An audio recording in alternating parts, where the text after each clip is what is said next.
Welcome to Champagne Football Lemonade Banter. This season is brought to you by the Lightweight Athletic Club. Whatever you're watching us on, please don't forget to like and subscribe. Right, welcome back to Champagne Football episode 100, Chico. Ahoy! 100 episodes and we've got NPL royalty. Paddy Antelmi, legend Sydney United today.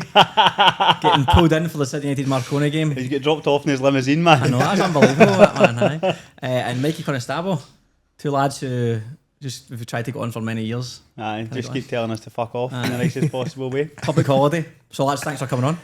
Nah, thank you for having us. Appreciate it. Aye, class, brilliant. And so 100 episodes, Chaz. I was just chatting to you off air in terms of who do you think out of the episodes what's been the best ones? I mean, the first episode obviously was Richie Darko.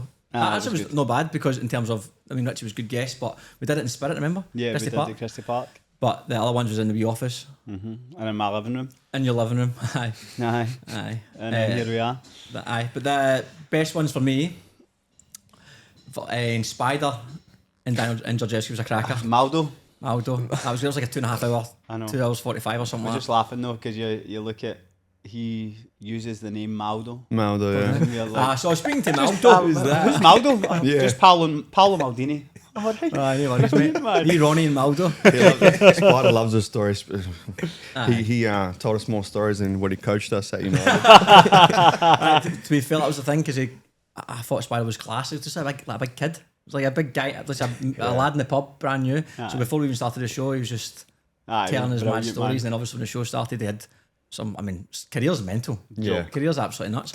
And then Georgievski's show was class as well. Yeah, Same episode. good. That was a good episode, that. Jordi Figon. Jordi Figon was amazing. For a different reason, but that was if anyone's listening, listen to Jordi Figon's episode.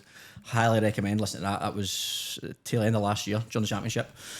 Any other ones? Travis last week, got a lot of good feedback for Travis last week. His story. Very good. Again, for a different reason. I thought Devonish Mears in terms of... That's just quite funny.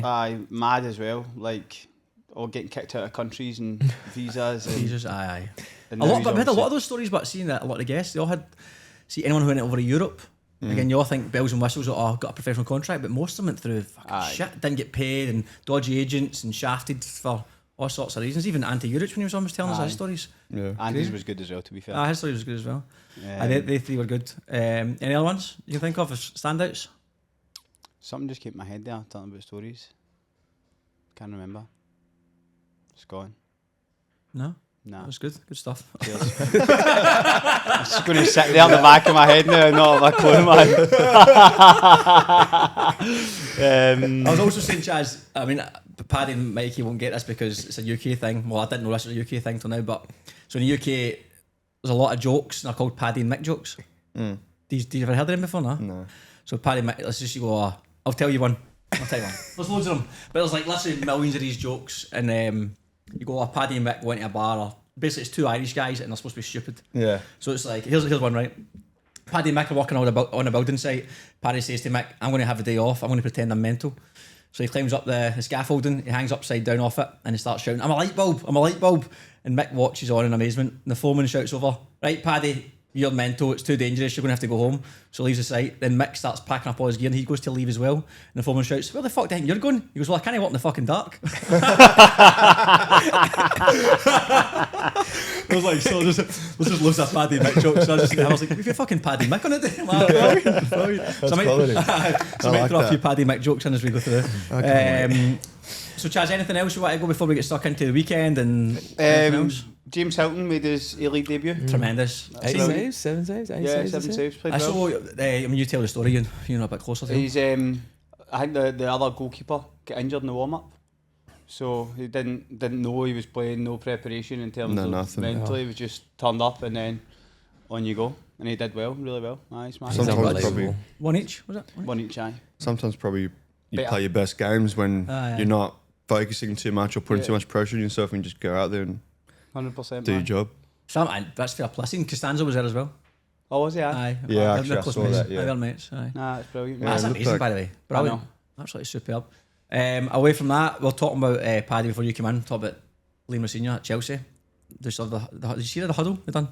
Say it again. The Huddle that Liam Rosinha from Chelsea, the manager at Chelsea. No. Have you not seen this? No. Players I mean, he did it huddle like around 2 or the 3 weeks ago, but obviously it's still doing the rounds on social media. He's getting pelters. Can you pull that up?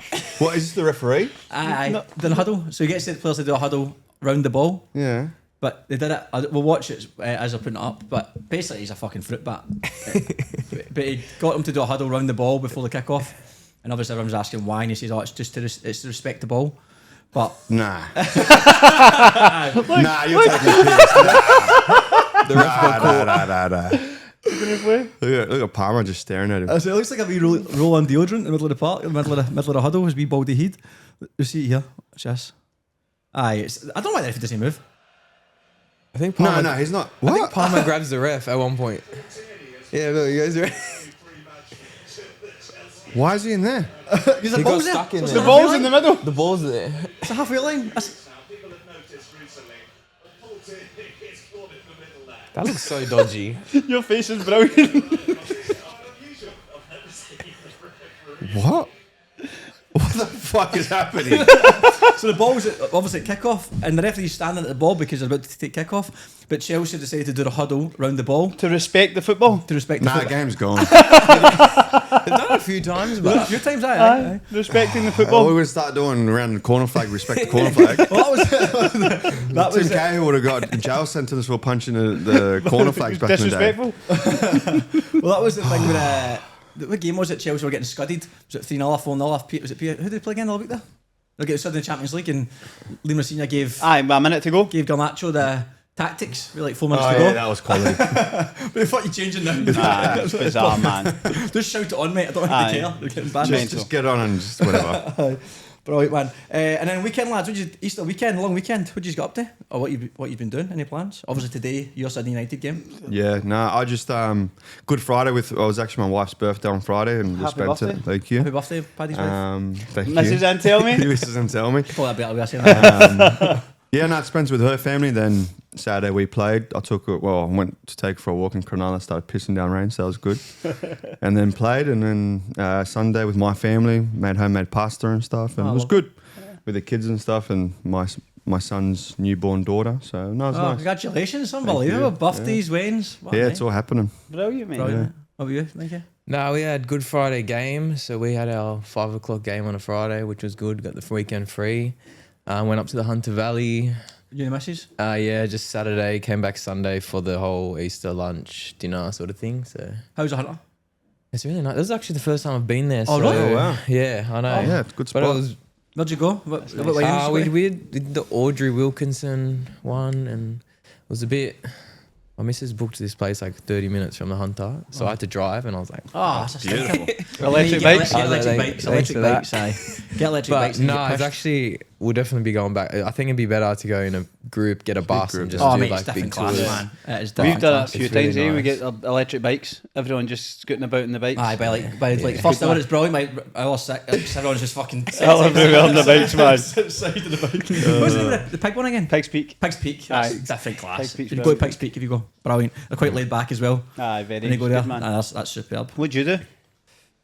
I know much, mate. Friday I was burst. My son's been sleeping horrendously, so I was in good form on Friday morning, so I was. Oh, you're there on Friday morning, aye.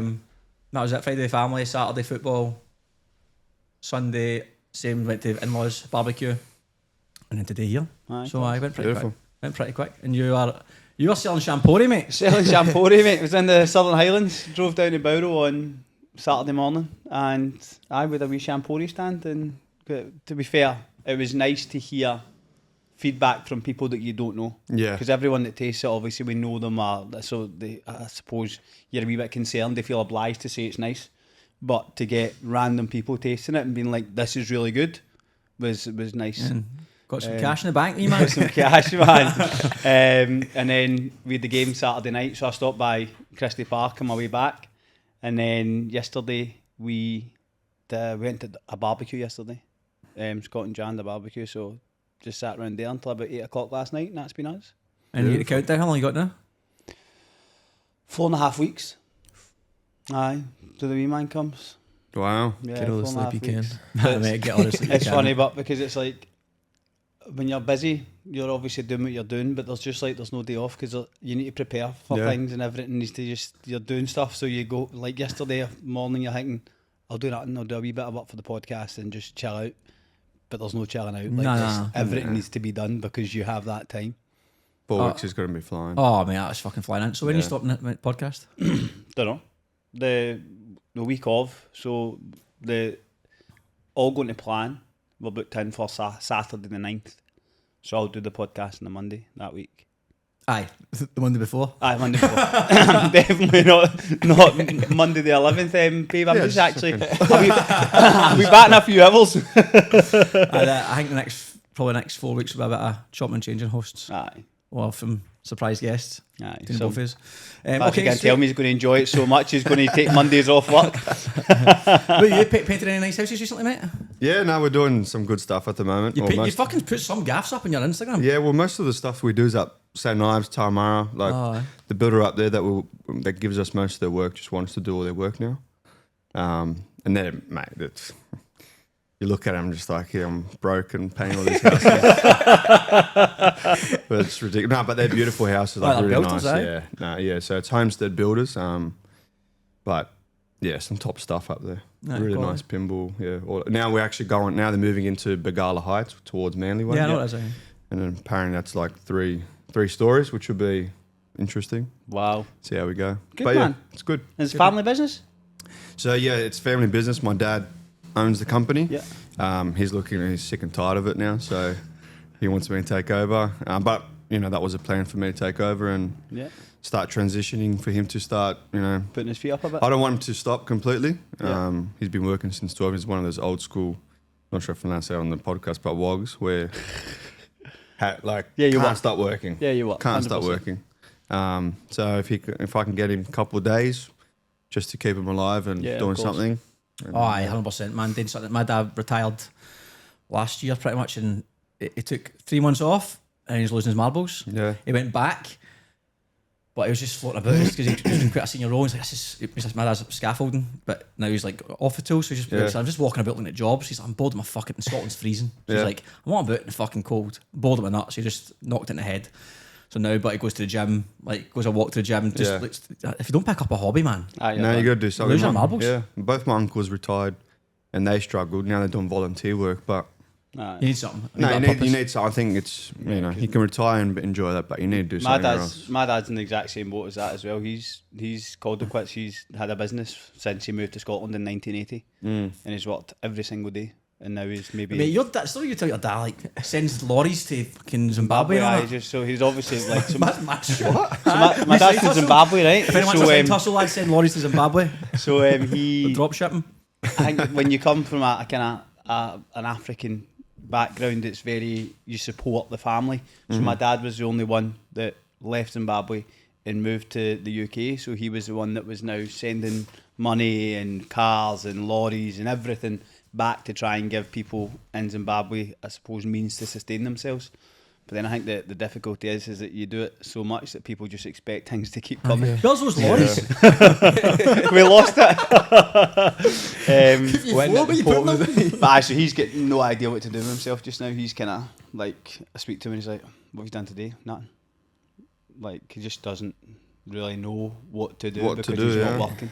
Well, that's why I think NPL football is good for obviously in Australia, because a lot of the coaches and especially the senior staff, some of them are retired, and it's like, but they can be managing around the place, and a lot of the guys that, I don't know who the one at NSW is, but we had Bruce at Spirit retired, but that becomes a purpose, turn up to the games and even just being around the boys, being around the club, you're talking to people all the time. Doing something. Young good. Man. What do you do, Mikey? I'm in aircon. Yeah, so I just work for a company.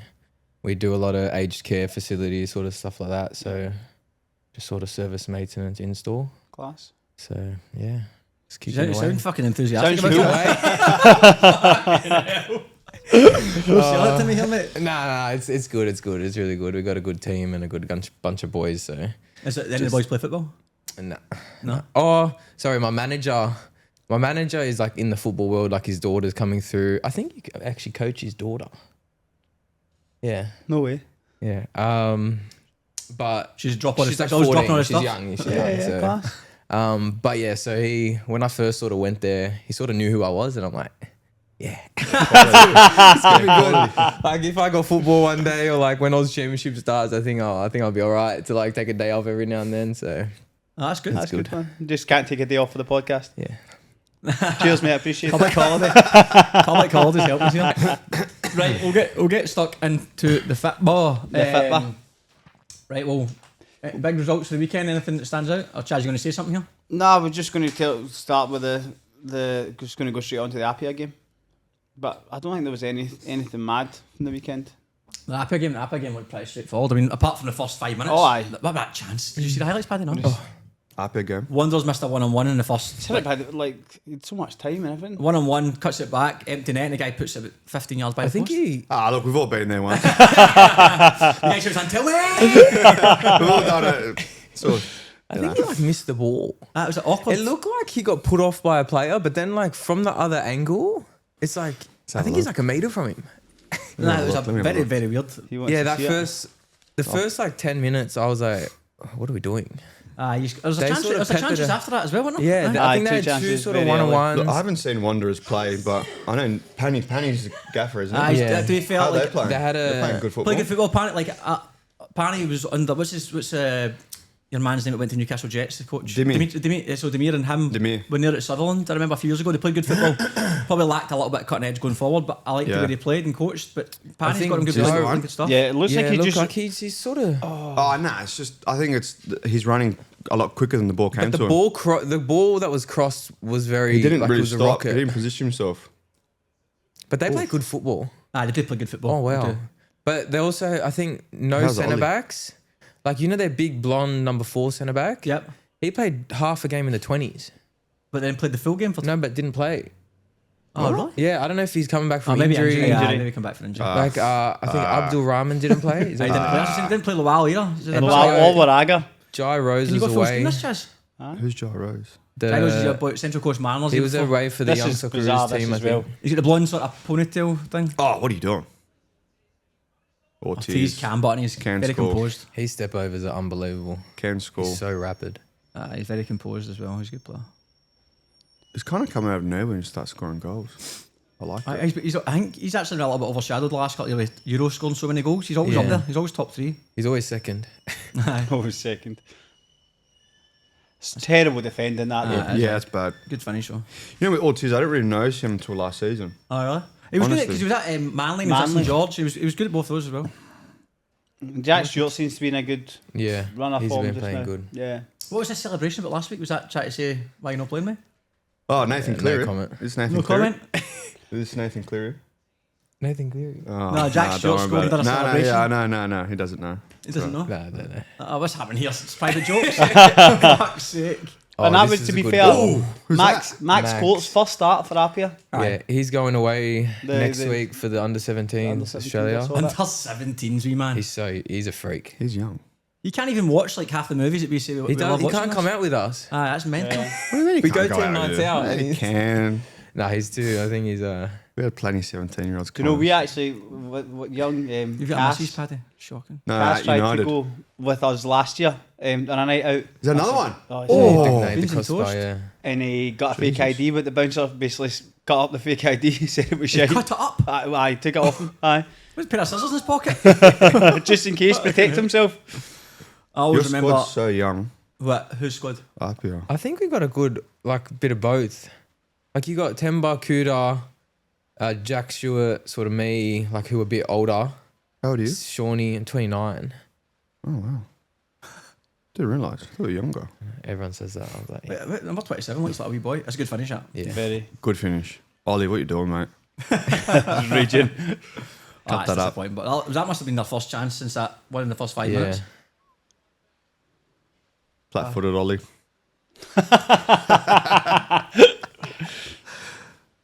You come off the bench here, Mikey?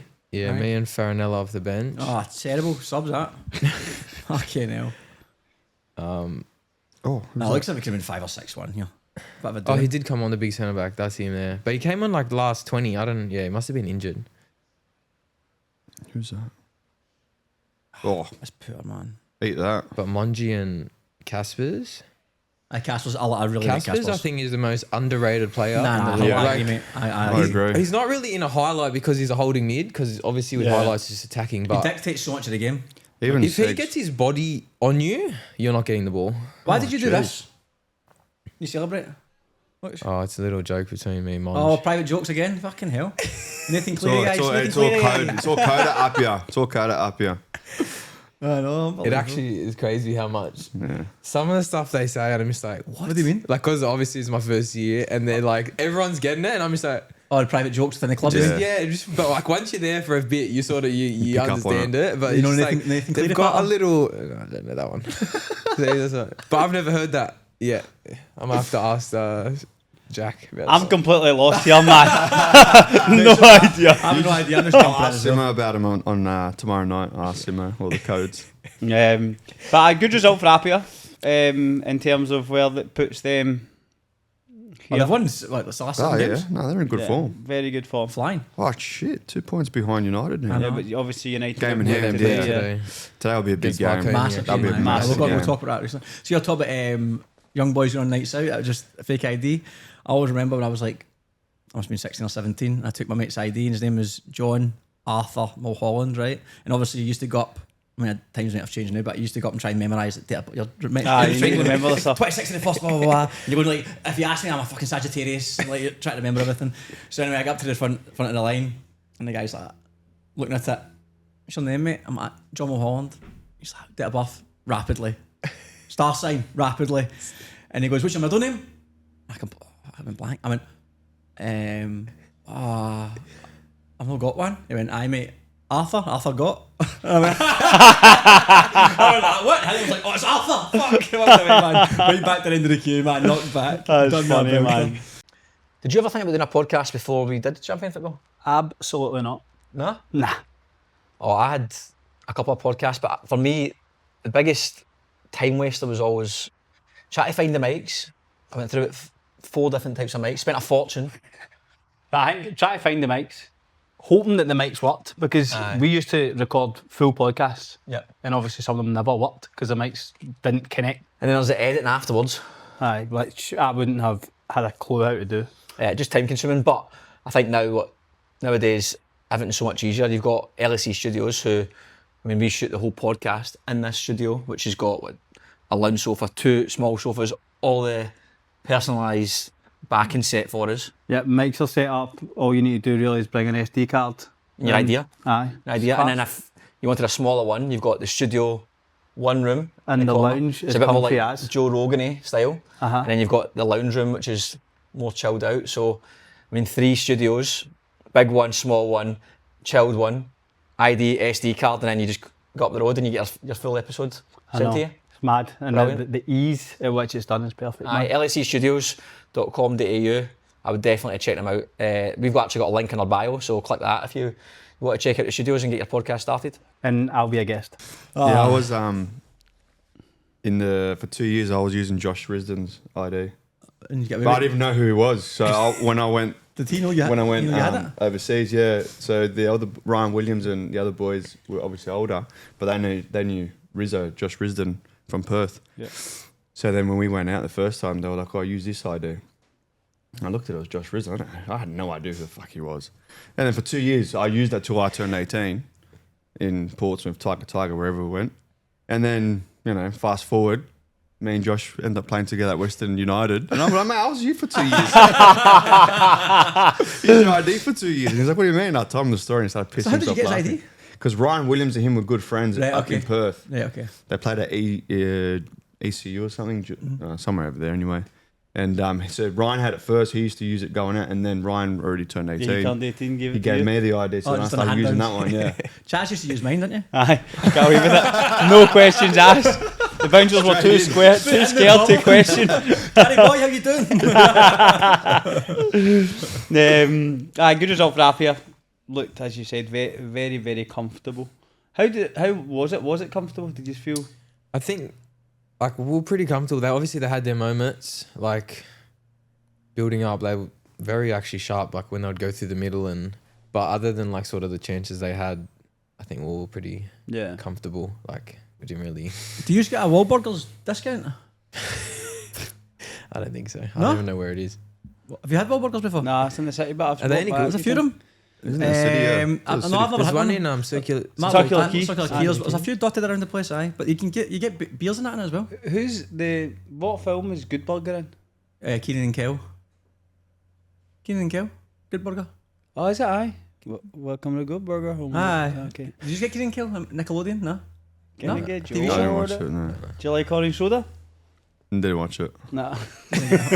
Obviously, Didn't watch it. Keenan and Kel was class. Manly and Sydney FC.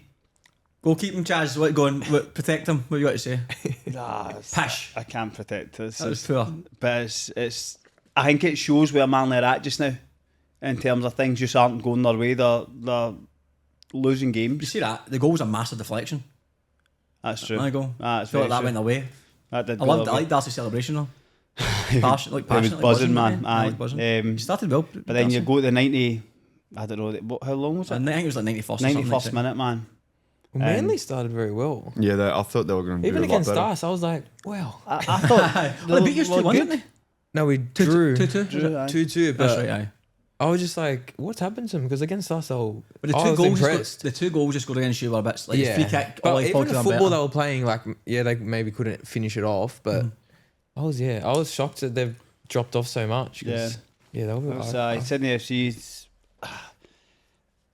You're buzzing if you're Sydney FC getting that 91st minute, and as you say, it was a goalkeeping error.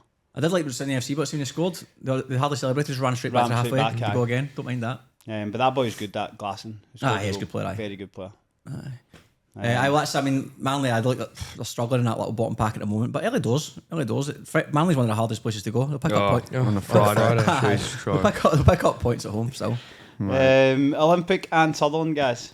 yes, like before we talk about the game, I need to say, man, it You was, phoned me. I went turned up at Olympic, man. My God, it was fucking ghost town. I can't believe it was almost like, I don't know, like maybe because the 20s weren't playing before us, probably had an impact as well. But turned up, usually you have to park down Belmore somewhere. I just parked super like almost right at the gate. Walked in, no canteen, no coffee, no food trucks. There was nobody in the stands. That's when I first walked in. I'm like, what the fuck's going on here? What the fuck? Yeah, actually Are we phoned playing me. here? Like That's genuinely what I'm shocked. like, what's going on here? He's checking his right place. Are we at home today? Or what? What's the crack? And then obviously, don't get me wrong, by like say 15 minutes before kickoff, there was some people in the stand, but this is not to be disrespectful to Olympic. This is trying to be the opposite of like Olympic's a big club, like well supported club, and usually when you go there, there's the food truck, there's people there, there's a bit of atmosphere, there's music. There was no music getting played. It was just like ghost town. And I said usually if you go to like an away ground and you're almost like fuck it, get it up them, like sort of. But I actually felt like this is quite sad, man. Like it's a good big. I think the way NPL football is, Australian football in general, I think all the clubs. That's why I like seeing Sydney United coming back a wee bit just now, because they'll get fans back to the stadium and it'll be a bit more atmosphere. You need all the big clubs right now thriving, because the Australian football's not strong enough at the moment to have these clubs disappear. Like worst case scenario this year, obviously Olympics getting relegated. That'd be a disaster for NPL football, in my opinion. Like we need the big name clubs to be well supported, but if you're an Olympic fan, there's no one to go there. No. Like, there's nothing to draw you there at all. Like, you can get coffee. People are getting Uber Eats. Uber Eats, you were drop saying that, aye. coffees off. I just think the situation with Olympic in the background off the pitch hasn't been the best for the last 5-6 years. Yeah, 100%. So that plays a big part, and obviously what's happened now on the pitch. No one wants to go. It's not the club that it used to be, where it was a bit more for the community. Which I take my hat off to, like United's and Rockdale. But for example, United, where they keep it super intact with the community, and that's what you can see APA trying to do the same thing, and now Southo. Yeah. And they're creating a lot of traction from it. Yeah. And I think more clubs need to do that. Like I look at Marconi, who's also a massive club, but they don't have that community traction that they can have and should do a bit more with. Yep. So it's important that these clubs do it, because or else the NPL is just going to start falling. Like I look at, I used to play at Blacktown. Sometimes I watch their highlights. I look at when I watch the game, I'm just like, there's no one there. I know. If it's not, someone's mum and dad, no one's actually wanting to go watch the game. Yep. And that's sad, and you don't want the NPL to fall off in that way. Winning does change things. Like Sydney United is a great example. Like I know the championship it dipped off a bit, but now that they're winning, it's much. Well, last week at Rockdale, I think they had more fans. Aye. Than Yeah, the they than did. the Rockdale fans. Yeah. Aye. That tends to happen. People's over the cracks. Not say people's over the cracks, but when you're winning, everyone wants to be involved. Yeah. of course. But I think Olympic, maybe it's a sign of voting with your feet in it. It's like not like they can see what's happening behind the scenes. Yeah. Is more of a problem than anything else, and it's probably going on for too long. Because I think the last couple of years, there's a lot of unrest, obviously, because there was they went for winning the league in 2022 to finish in 8th, 9th, and they were signing. I mean, they had ex-A League players, Spending and money, aye. great players. Yeah. And look, this year, like credit to them in terms of changing the approach this year. I know the budgets, what I've heard, got cut, but they've got young players. But honestly, looking at their team now, it was mostly young boys. Like to go up for that young squad to go and win the league, like they were 4 years ago. It's not a long time. Yeah, that's right. It's I a big agree. turnaround, man. Big turnaround. I don't think a lot of people realise that if you get relegated, it's not as easy as people think to go back up. It's No. not easy. Nah, no way. Once you get relegated, it's a shit fight to get. Like we look at Northern Tigers. Northern Tigers, you know, I'm not saying they shit the bed, but they've been shitting the bed the They've been last shitting the bed, let's be honest. Aye. 4 years, pretty much, like top of the You league the just whole said, way through. I'm not saying they're shit in the bed, but they've been shit in the bed. And that just shows you how hard it is to actually get promoted. So No, it's get tough. relegated. Bonnyrigg, fucking Fraser Park, Parramatta. They're Yeah. fucking NPL 3 now. Yeah. Like it's, as you said, it's tough. Marconi obviously went down, and did they take 2 years or did they go back straight back up? Marconi, No, that took like 2 or 3. Yeah, I think two, it I was. think. and they had the stack. It was like Sean Rooney, Pav. Pav, yeah. Jesic, Yeah, and Jesic. that's our front three in NPL 2. Brendan Villa. Aye, at the so back. that, I mean that's they stacked it, but it's very very tricky to go back up again. But and I mean Blacktown City, we'll get on them as well. They're down. They're down Yeah, bottom that's as pretty well. sad you saying that. Nah, it's crazy. But onto the game itself, the first half, honestly, it probably should have been 3-0, but they scored right on the 44th minute. Yep. Got a nothing one diag for Ziggy. Just Yannick caught under it. Great touch to be Aye. the winger, Uto winger's a crank little player, by the way. Very good player. Yuto Fujita. Aye, very good player. He took it nicely, to be fair. And in the second half, just became a scrap. But I need to mention Tariq's goal. Tariq Mayo Yeah. volley. What a bomb. Must have been like, I don't know, 30 yards. Aye, Aye, good strike. Absolute Got the cracker. Split technique it so for it. well. He's Tariq's got class technique, so that was a great goal. I think he scored 3 and 3 now. I think, Yeah, Tariq. 3 and 3. 3 and 3, aye. And then you were before you went up. You went 2-1 up. Olympic had a big chance. Aye, so the second half was just a pure. All the football was played in their half. And it was just a bit. They sat in a wee bit, but then we made it just a pass back. Aye. And then Marco Arambassis went through, and we fit to tie centre half. He recovered, and we got to go. Look, we deserve to win the game, 100%. 100%. I don't think Niz actually. Even that chance, Niz didn't save it. He got blocked. It was great I don't think defending. Niz made a single save. Their keeper made some great saves. We hit the post. Look, it was a good. We actually played pretty well, especially first half. It turned into a bit of scrap. Second half. It's funny that I was watching it because Niz coaches Josip, Yeah. Oh, does he? the other Yeah. goalkeeper, the Olympic keeper. Aye. So I was watching and it's like literally master and student. Yeah, that's right. Both ends Oh, of the Niz is pitch, top man. keeper, to be fair to him. He's top keeper. Yeah. But I look at good performance. That's although I think we won 4 out of 6, the last 6 or something like that. That's 3 out of good. 6. Just I think we're pretty much joint with wonders for top half. 4 points off top 6 now. So Proud. the league's mental. It's everyone beats every day, apart from maybe like you see Sydney United and APIA. Yeah. And maybe Marconi in that conversation as well. But it's getting quite condensed. Yeah, Spirit UNSW. Absolute passbacks. It was very frustrating. As I said to you before we started recording it, I was watching the game and feeling quite comfortable watching. You know, that way it wasn't like we weren't under any pressure. Like it was a comfortable game. We were, I would say, for the first half hour, the better of the two sides. And then you have 2 moments at the end of the first half. The first one, they get the penalty from, good pen from Petratos. And then after that, you know that way everyone just gets a wee bit edgy because you've made a mistake. Yeah. And there's the second goal.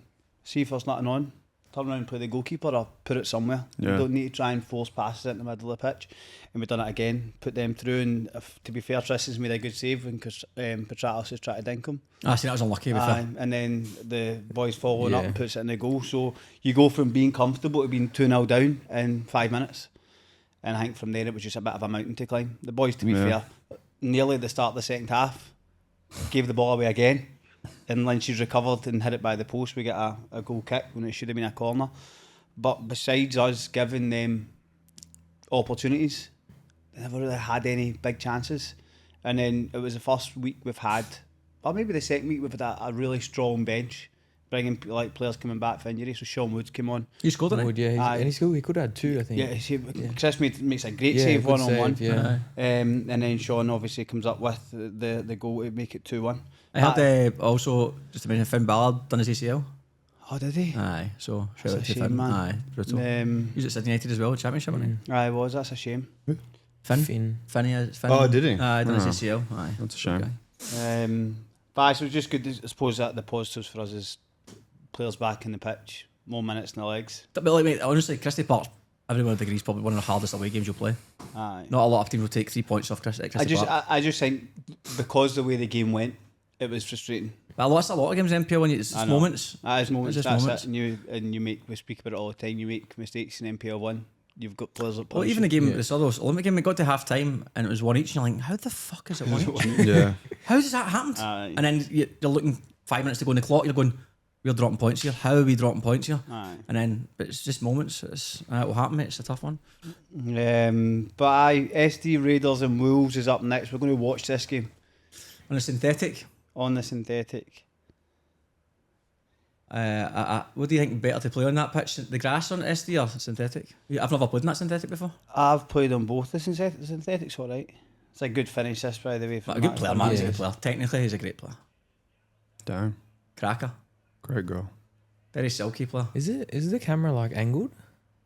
Is that how he's recording it? TV's on an angle. It's Your soul neck. it's running Wolves are a uphill. funny team, isn't they? That's why he scored, because running uphill the goals like that. Wolves I can't quite read Wolves. I don't really know what to get from them. Like, they're just very unpredictable. What's the crack with the grass, Chaz? You know? Oh. No idea. It was wet last week, wasn't it? I can't even remember the weather. Yeah. It was it raining, rained, so I yeah. assume it's just. They're probably sick of getting games cancelled at It's home. a good save, this. That's a good Ooh, save, aye. Not bad. Who's that? Goalkeeper? Young boy. Oh, It's not Figueroa, what is his name? Hey, go, Chaz. He said that. You just, oh no, poor kid. Oh no. Well, look, do you know what? Like, to be fair to him, I think that he's come in and done. No, I'm saying he's come in and done well, because he's a young boy. He's come in and done really well. And after that moment, he actually recovers well as a good. What about the rest of shot? game. But after it, should you see the shot? I know he saved it, but should he be holding on to it? Surely that's a It's too fine. close to him. Oh, okay. Fair enough. It's a shame. Young boy, aye. Especially after getting a chance to go first, number one. Yeah, exactly. And he's right. been very good since. Is that Fernandes again? It's a good I don't save, mind that. this kid from Southern Districts, number 10. What's his name? I think it's really Cox Barlow.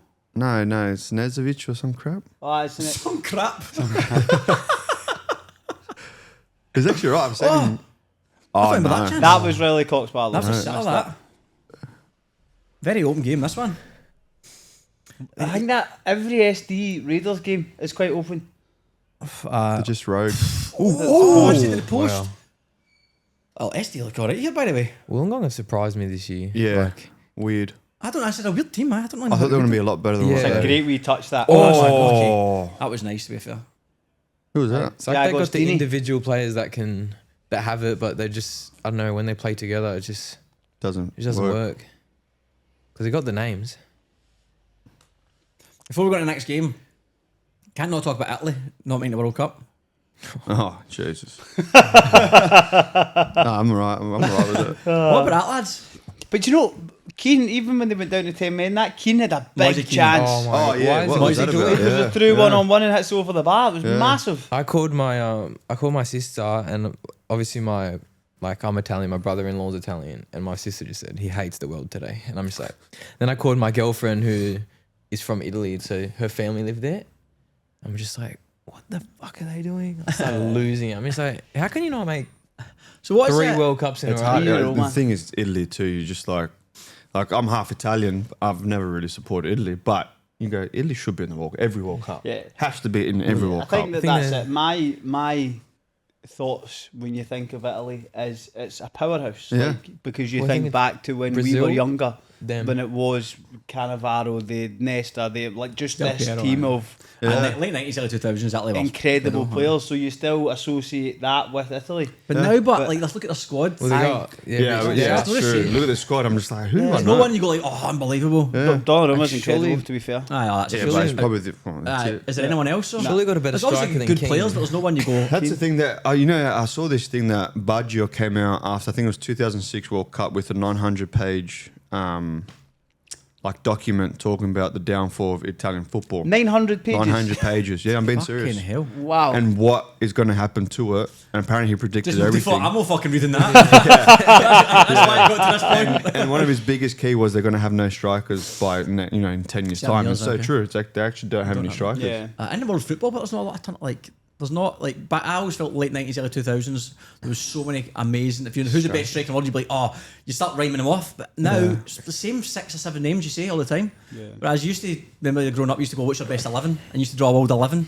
Like the front three was always mixed. Now it's Mbappe, it's Haaland. It's not it's even the like same. we have young players too. Like your Spain's got your Miles, and I'm Aye. watching his game against Atletico, and he's like nutmegging someone doing this around the corner. I'm Oh, thinking, that back with that how's that possible? joke, man. outside foot. He's 18. Yeah, I know. Maybe That he's was- just done his first time. He's a I'm freak, saying- man. But we don't even like have that, like a young No. sort of talent that we can rely on to the Yeah. future. Which they used to a lot. Yeah. You know, look at Pirlo when he was coming up, young boy. Obviously, Cannavaro out there. Yeah, Del Piero, Inzaghi, Yeah, Ronaldo like- is... Big Maldo as well. Maldo, My mate. Vieri. Yeah, old Marconi boy. But there's not many. I don't think the traditional 9 has died, I think, Yeah. in football. Besides your Haaland, Haaland, maybe. yeah. Aye.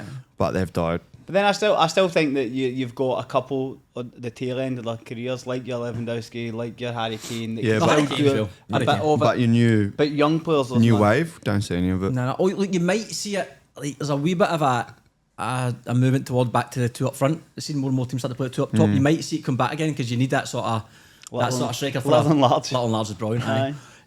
But yeah, I love that. Well, that's why I always talk about Lockie Scott at Wolves and even Aidan Kyra and Spartans. The other sort of player, and Paddy, you're similar as well. You can hold the ball up well. Like I think those sort of players who can, if they are a sole striker, you're like, oh, they can pin, they can occupy 2 defenders Yeah. and be a handful. But there's not a lot of them. Not a lot, Now it's no. running the channels and trying to pull defenders out of their position. But it's a shame, man, because that's the best part. But I think it's Football actually goals, quite man. interesting though, because you get so much chat just now about youth football, right, and how teams play. I feel that a lot of creativity is taken out of kids because you need to play this passing football and you need to build, which then builds you strikers that have to make these runs in the channels because there's nothing really coming direct to teach them how to do that because the way the game's kind of evolving. So it makes it difficult if you're looking for, let's say, an old fashioned kind of 9. Throughout all their youth football, they're not going to get any exposure to that type of football that leads to them being an old fashioned 9. Which it's sad. I think it's we call it old fashioned, but to me it's just it's a style of It's a style useful, of play, man. innit, almost. I just think It's it's effective, man. I think having that in your squad is but that's why Spirit last year with Yakubu, who didn't look like that sort of player. I mean, he was like, I remember playing against like Milnaric and Temper. He was like holding it up, body, bring yeah. his chest, bring 2 players into play because you don't expect it from him because he was clever. He'd like nudge you just before the ball would come, throw him off balance, and he would hold Chested up. down, and if he bro. could, he would still go in behind. So you had that bit of both. Well, that was that Nathan Blair too. I like him. I I like him when he was in the NPL with APIA and stuff. I thought, man, he's a good striker. Aye, definitely. There's not a ton of 9s now. Now, even an NPL one now, there's like how many like proper because like even Presley's not like a he runs the channels and he's Yeah. He's more of a sort of Aye. in behind. He's In not behind run, yeah, he's not really Still hold don't it. really have a 9. Yeah, looking at Lockie Scott, aren't you really? I can't really think of it. So Kenneth has scored quite a few goals, but it's still a bit more dynamic, I think, than a. Aye, because Puff's the same. Puff's Who's City United number 9? Kristovic Oh, and Kristovic, that's right. Cementi. That's right. Aye. Interesting. Right. Who's next, Chaz? St George and Blacktown. Good game as well. Good game. We'll watch Jackson this one Brown as well. getting the goal. Aye, Caleb Jackson. I don't think he's been starting much, though. I think he's been coming off the bench. Yeah. I started. Yeah, I found it weird. He got subbed off. I went to United Blacktown game. He got dragged off at 30. I was Jackson like, is he injured? I thought he was the best player for Blacktown. Mate, he does not stop running, Caleb, man. Oh. Does not stop running. It's a good save. Who's the This. centre back? I was after 15 seconds, aye. For who? For St George? Yeah. Ah, I can't remember his name. Playing against us in pre-season. Isn't it Tariq Elkan or whatever his name is? No, the big lad. The big boy in the middle. He's Oh, right. so tall. Oh, Tip Tip. Tip, that's it. Yep. Where was he playing? It was at Mount Druitt. He's a good boy, actually. Aye, big, he's massive, man. Yeah, he's huge. Massive. Shite in the air. This is a good first touch. Oh, how's that Good turn? save as well. This man. looked like a very end-to-end game. Very open game. 2 runners. Blacktown are interesting. This is St a George's hard- interesting as well. I thought St George had been a bit higher up as well because usually under. They usually Oh, always jeez. that What's going on there? 4th, 5th, 6th spot. Aye, aren't they they? usually do quite well. It's also hard to go to this little field and Aye, Blacktown come good. They usually do, but they got to get over this right. They need to get it Oh, soon, Michi. because like teams are starting to pull away. Travis with the haircut. I know, aye.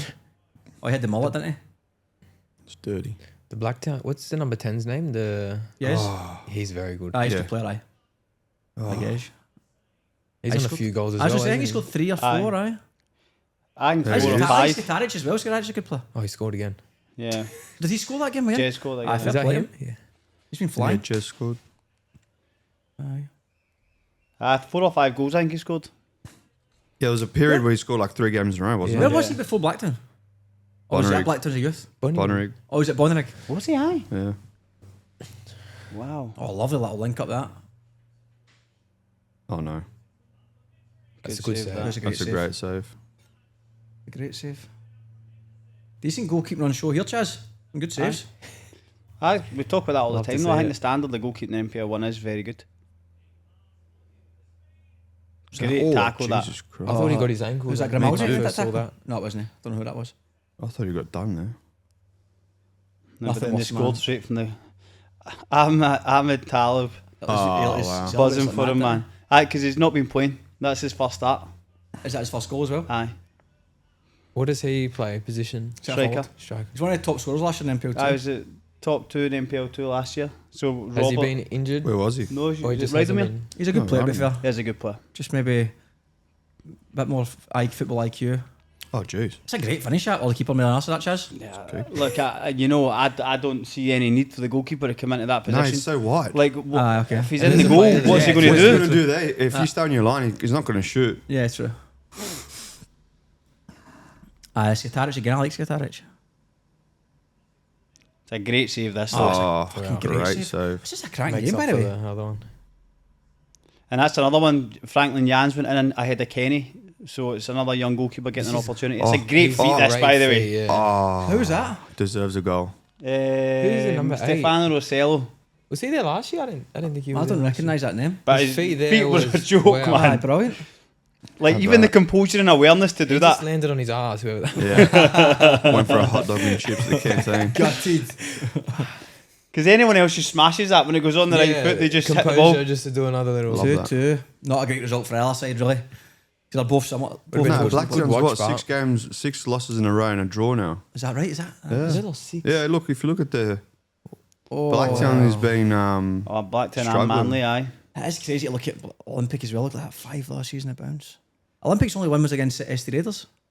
That game they won 5-1 or something like that, 5-2. How many have they copped? aye. 44. Does that say?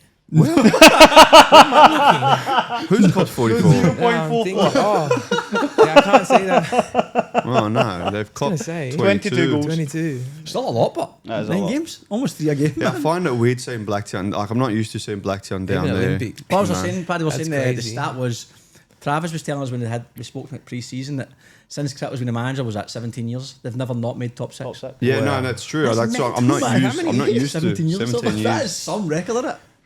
I'm not used to it at all. Yeah.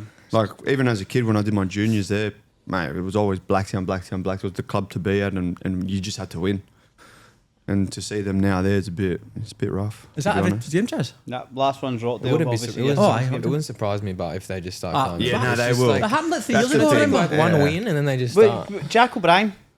He's not back yet, but we're back soon. I'm Red sure. card? They will pick up. Injured? No. No, Who he's got he came back from red his injury. Oh, the He had a bad injury last year, remember? Broke his leg. Yeah. Somehow Curry gets them going, and they always end up on. I think it was 3 years ago. They got to like round 15 and they were like similar, maybe not as Yeah. low down, but then they went on some mad run and they ended up finishing 4th or something. Maximum Jez is on 5 goals. 5. Joint second Half a top. Patrick, unbelievable.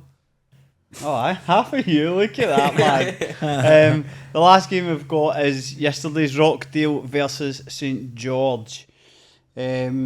Evangelosaurus gets sent off in 26th minute, which seemed to be a big turning point in the game. Can't really give an opinion on it. Yeah, It's it's so hard hard to to see.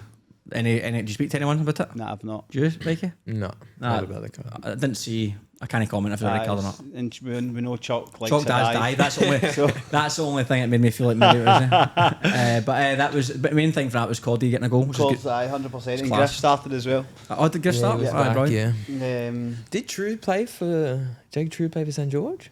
I don't think I saw him. No, he didn't start. He didn't start. Oh, he was on the sub bench. Yeah, he was on the And bench. Harry, did Harry play? Don't know. I don't. Chaz. Who? Harry Keys. Oh, I'm not He sure. started the last two.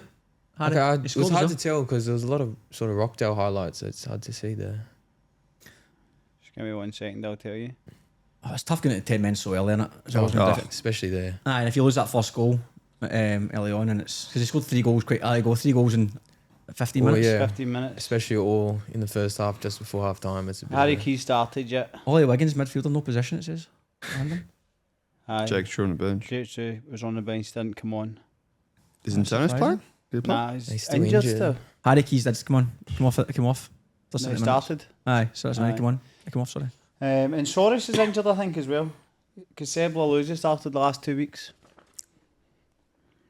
It's a big loss, obviously, Yeah. for St George.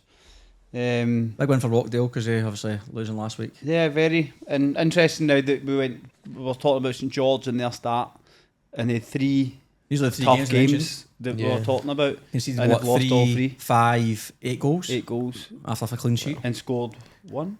Scored against Marconi, aye, after scored against not Marconi. conceding a goal for. Yeah. 8 goals Yeah. in 3 It games. was a crazy. But that was the thought. Like that was the 3 games that you looked at. If you're going to be in the top 6, Yeah. the test. you're going to play against the champions for last year. Playing against Rockdale, who was 3rd last year, and playing against Marconi, who was 4th last year. Yeah. Them in Rockdale. It's tough ass. And we'll see not come out how of they respond But from that's that. like, the thing is with it, having a good start, Oh, they've yeah, kept they're- themselves well in the mix. 100%. And if I'm sure if you asked at the start of the season, you'll be on 16 points after We got 9 Sydney games. next game. Yeah. You'd take it. You would Sydney definitely FC take next. it. Just depends on who they play. It does. A lot of the younger, like 17s, will be away, won't they? If they're going away Oh, for aye. the 17s. Oh, so we're under 14s up there or something. 14s. Get wee boys in. So NPL 2, we'll run through the results very quickly. MacArthur Rams beat Prospect 3-0. Comfortable win, looked like, for them. Northern Tigers lost their first game of the season. Oh, wow. They lost 2-1 at home to Central Coast Mariners. It's a bit of a surprise, I suppose, there. Spartans beat Berries 2-1. They're joint top of the table now. Newcastle Jets and Western City Rangers finished 4-3. I think Wow. DeBona from. Ethan De Bono Did he scored 3-3? Was he at Newcastle Jets? Yeah. I don't know. He was back Scored a there. hat trick yesterday. Did he? I don't know. back there. Where did he go? He came to Spirit for the championship from Oh, Newcastle yeah, yeah. just for that. So, and then but he went, I think maybe because of the A-League season, they maybe started putting players back down again. Because he was big last year for them. Okay.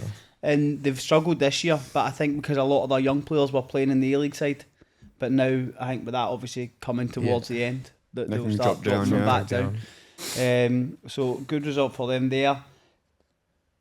Bankstown City Lions beat MacArthur Bulls 2-1. Blake Rasciuto scored, did you see his header? Yeah. Aye. He was buzzing, Standard man. late goal. Aye, Gross scored again as well there for Bankstown. Rowdomere and Interlions. Interlions picked up their 2nd point of the season. 1 each it finished. It's a bit of a surprise. Dully beat Hustle Zagreb 3-2. I was surprised with that one. Todorowski, fresh off his inclusion in Married at First Sight cast That's for Is that legitimate? yeah, man. Aye. He scored off the back of it, man. Oh. Lads, what, are we Champori? Yeah, right. And Hakoa beat Hills 2-0 Oh, you've not tried it yet, Mike, have you? Thursday night. Oh, yeah, and I haven't tried it either. Happy birthday, Mr. Antelmi. How are you, Champori? Yeah. You're the first person to buy a case, mate. First customer. I remember, yeah, fresh off of surgery. That's right. Cam feels like it's got a bit of grip on there. That has, mate. Aye. It's got Gorilla Glue on it. Cheers, boys. Cheers, boys. Happy Easter. Happy Easter. So in the morning I've been using these wee things. What are they? Well, they're hydration sticks, so Isogenics make them. In the morning I usually just wake up, mouth is dry as an Arab sandal, and I smash a pint of water, but I've been sticking these in the drinks. They're got a wee bit of flavour to them, got electrolytes in them. They're class. You can get them and everything else in the Isogenic store with a 10% discount using code CFS10 or clicking on the link in the description box below. Happy Easter. Just where you're being chauffeured Birthday, in. babe. You could just So good. So good. With a bit of ice. It's That so is nice, that fresh, is man. nice. I'll take a case down at King Tom. Oh, aye. Okay, I'm not buying it, in the but box. take it down there. Oh, Get that's the nice. sus to take photos. That's of it. what tastes good. That's what tastes good. A glass with ice, it's even better. A lot better. a wee bit of Honestly, on a hot day. Just- a wee lemon wedge as well. I was when I got a case off them, started cooking the barbecue and family came over. It's hot. So I put a bit of ice and by the time I knew it was one down. I think did you put Two a photo? down. Aye, And I think they Two shared down. it. That's where I saw it. 3 down. By the time the food was even ready, I was 6 down. I was like, Another case. No, they're easy to drink. They're good. They're brilliant if you're a wee bit dusty. And you're like, fancy a wee easy drink to get me back in the game again. What did Niz call it? Let's call it. The hair of the dog. We called He called it something stupid. I can't remember. What. Hair and dog, yeah. They called it something on the horse. Something, get back on the horse. He goes, get back on the Get horse. back on the horse. back on And the I'm like, back on the horse. horse. Yeah. Get the head of the dog. Hair of the dog. Back on the horse. And then NPL 3. Fraser Park beating the P in 5-0 on Thursday.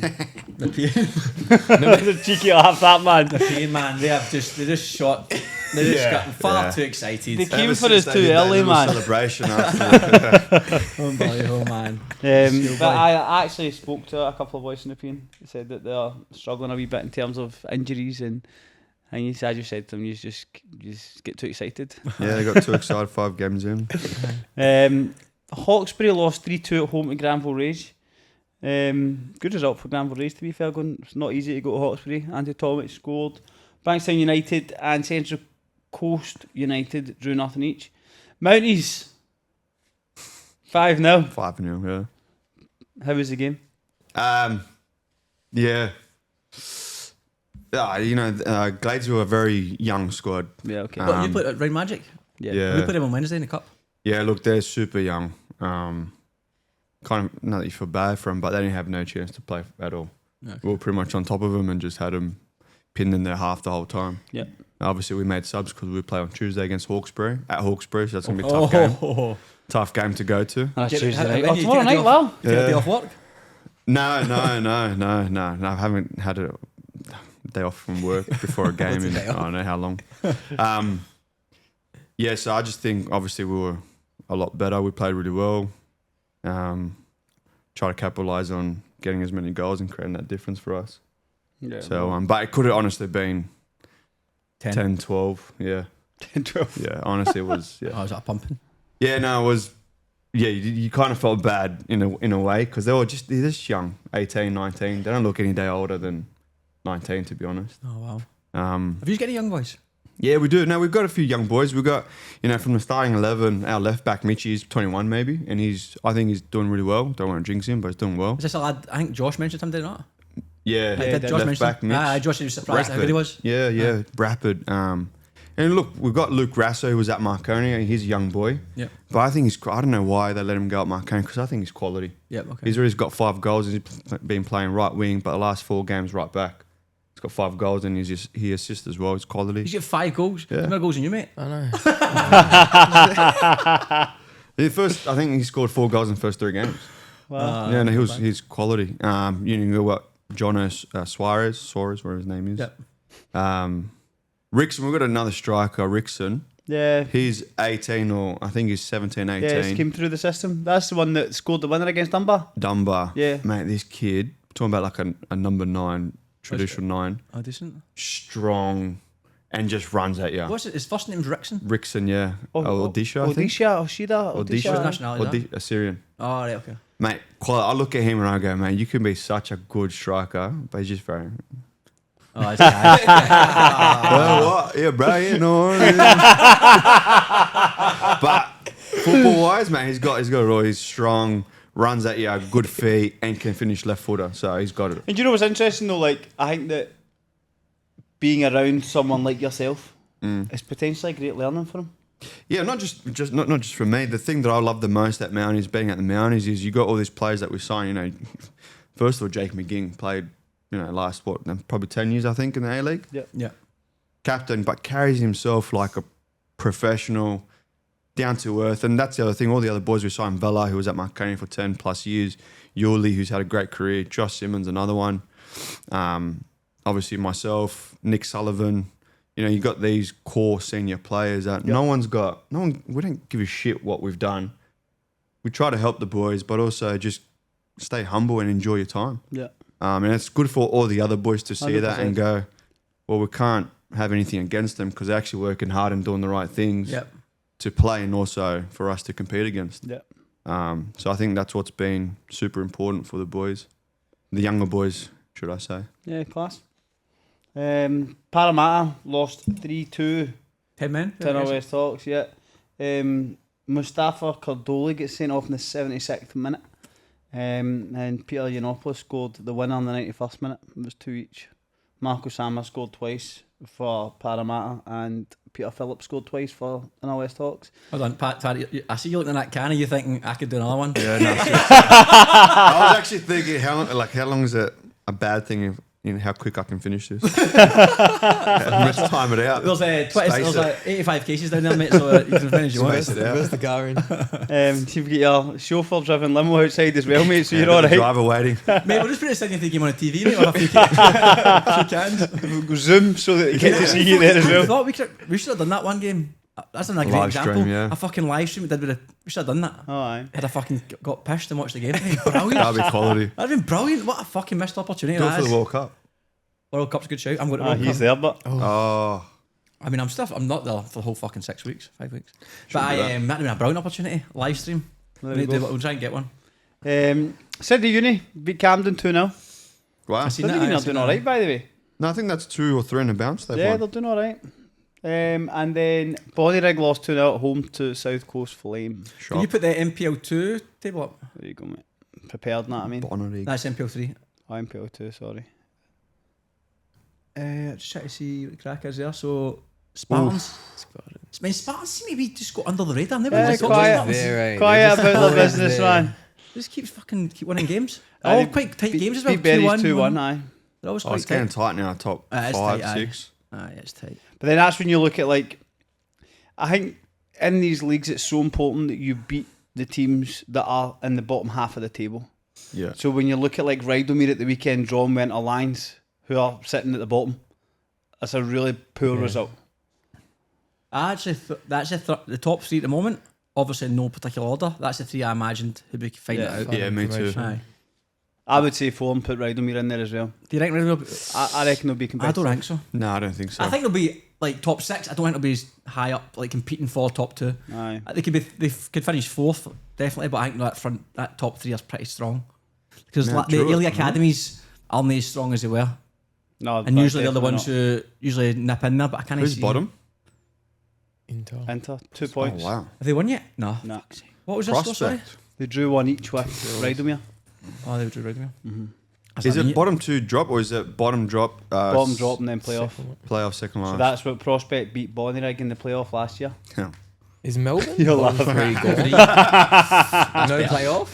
Don't let Gary hear you laughing at that. What's that? I goes, Prospect beat Bonnyrigg in the shit. playoff last year. Went, ha. Bottom. Right, let's get another Paddy and Mick joke in for the banter. Oh, let's go. Let's go, right. So, that's not Paddy and Mick, this is Paddy and Mary, it's his wife. Paddy and Mary decide to try a 69. Paddy's never done it before, so Mary says she'll show him how to. She says to him, lie down on the floor. So he lies down, she squats over him, and as she lowers herself down onto his face, she farts. Then she apologises, she does it again, and farts again. Paddy jumps up and storms out yelling, I'll be fucked if I'm hanging around for another 67 AM.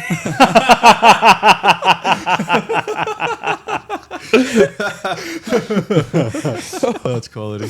Oh, Paddy and Mick, class. Okay, Chaz. Oh, actually, before I go, I didn't mention Tariq Maya. Does sneaker? Have you got your trainers cleaned? Yeah, sneaker care, yeah. Sneaker care, by the Yeah. way. I'm not taking a pic. I gave my trainers Adidas Clouds were, and they get filthy after like 3 walks around the block. I was like, what's the point in fucking buying these? And then Perk was like, oh, Tariq has got sneaker care, cleans trainers. Mate, they came out fucking brand new. I was only buying a new pair of trainers. Mate, he actually told me that after we played Use. He said, "Oh, well, give me some of your shoes, I'll clean them." Yeah. Oh, the boys He's have been been doing using it them. for a couple of Where's years, his yeah. shop? Stratfield. He changed in. Is Sorry? it Stratfield? Yeah, Stratfield, yeah. Stratfield. Aye, sneaker care, there's not a sponsored post on it. Generally, if you're in your trainers and you want them cleaned up, sneaker care, Tariq does a fucking class Yeah, job. they And do a mate, good job. Not expensive either. It's not something you pay. When he told me what it was, I'm like, oh, He's also I know he's got I was looking for more shoes. And what they did. he's also got drop off points where he's teed up. I think with certain companies where he'll go pick up shoes, so people go drop them off there. Yep. He'll pick them up from that Pick them point all up, bring them all and back. then yeah. take them back instead of him driving everywhere. All over the place. Aye. So he's doing a lot, and they're doing really well. He's on so. Instagram. I'll actually put it. I'll post something on Instagram because I know a lot of lads in their shoes, looking after their shoes. Yeah. I didn't actually. I'm sure there's loads of companies, but I never really thought about it. But it does some fucking job, man. Yeah. Class. I'll definitely get some of them. Questions for you boys. Favourite movie of all time and what you did while you were watching it? Favorite movie? Good Will Already got Hunting. mine. Oh, okay. good it's my shout. favourite. Yeah, nice. Yeah, nice. And what would you eat? I've been smashing these veggie chips, barbecue veggie chips. I know Do the you ones they you're are? talking about, yeah. God, they're a bit healthy, but What about not Kit Kat healthy. But, Chunky? or just Mars pods. They're my go-to. What? You like Snickers pods? Yeah, Snickers. Wait, is this eating while watching? Yeah. Oh, yeah, right. Yeah, they're the go-tos. Jeez. Mars pods, that's Yeah, disappointing. sorry mate. about that. I feel when I see a Kit Kat Chunky. That's only before I was championship Oh, games. championship games. My favourite movie is Gladiator. Oh, aye, class. Mate, I can watch that on repeat. So good, man. You just want to big Russell Crowe at the end of it. You're like, Yeah, fucking mate. takes it so good. I could just, Shagger, unreal. I could watch that all the time. And I've been smashing, thanks to my wife, the Chobani corner with the okay. chocolate. Yeah. What's it called? Start with no. The chocolate, whatever it is. I don't know what it is. Message of the corner. Yeah, I've been smashing them. Like she'll have a go at me because she'll buy 5 for the week and then we'll start watching TV and I'm just 1, 2. Brilliant, man. So yeah, no, those yeah. Karaoke song. What did I do for my APIA one? I think I seen you. No, I didn't. I seen someone else's. Is it Living on a Prayer, Bon Jovi? Oh, That's a big one. Yeah.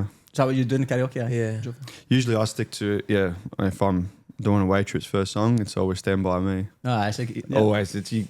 I guarantee you. Just need something to get the crowd Get involved. Yeah. Get him People involved. start rapping stuff and I'm like, Yeah. Start rapping stuff. no experience, no experience. Why did you look at me when you said people start rapping stuff? We had actually young. I think James is at second keeper at Souther. James Hoy. We had him at United. Jesus Christ. And we went away in that cup run to Brisbane against Peninsula Yep. Power. And it was the first away trip, so we got the boys to get up and start singing. And he gets up and he started some song. And Was that a cowboy song or was it a Western song? No. I can't I remember. think that's something like that. He did a song and he was pretty bad. And we're like, boo, get off. Like, go again, get a new song and go again after. And Booed it off. Yeah, we booed him, got him off. And then the other boys kept going. And then apparently, we didn't know, but apparently he turned to one of the boys and goes, I'm dyslexic, I can't read. Oh. We didn't know. Yeah, okay. So as we're smashing him. Oh, good guy. So he goes, I'm dyslexic, I can't read. Oh, he said to Vitas. Right. And Vitas is one like on camera, boo, like he knew about it. beforehand. We did it. So anyways, he gets back up and then he obviously got around that he's dyslexic. I'm like, oh shit. So he's singing and he's trying to read and singing, he's panicking Stitched and him we're up. like, yeah, no, it's all good, keep Yeah. going, it's all good. Oh, boy. Stitch the poor guy up, man. Poor kid. Before I did mine, I'd heard stories about the APIA one, like they can stitch you up big time. Like I feel like someone told me that someone had to do it. They on a flight. They made him stand up on the aeroplane Yeah. and sing on the plane. So like we went out for dinner. I was like, I'm going first to do mine. I'm getting this. And then so we did half when we were in Griffith away. Yep. Half there, and then the other half of they're like, you're not doing it now. They had to do it the next day at the competition we're at, on the mic in front of the whole crowd when they were doing the presentation. Oh, yeah.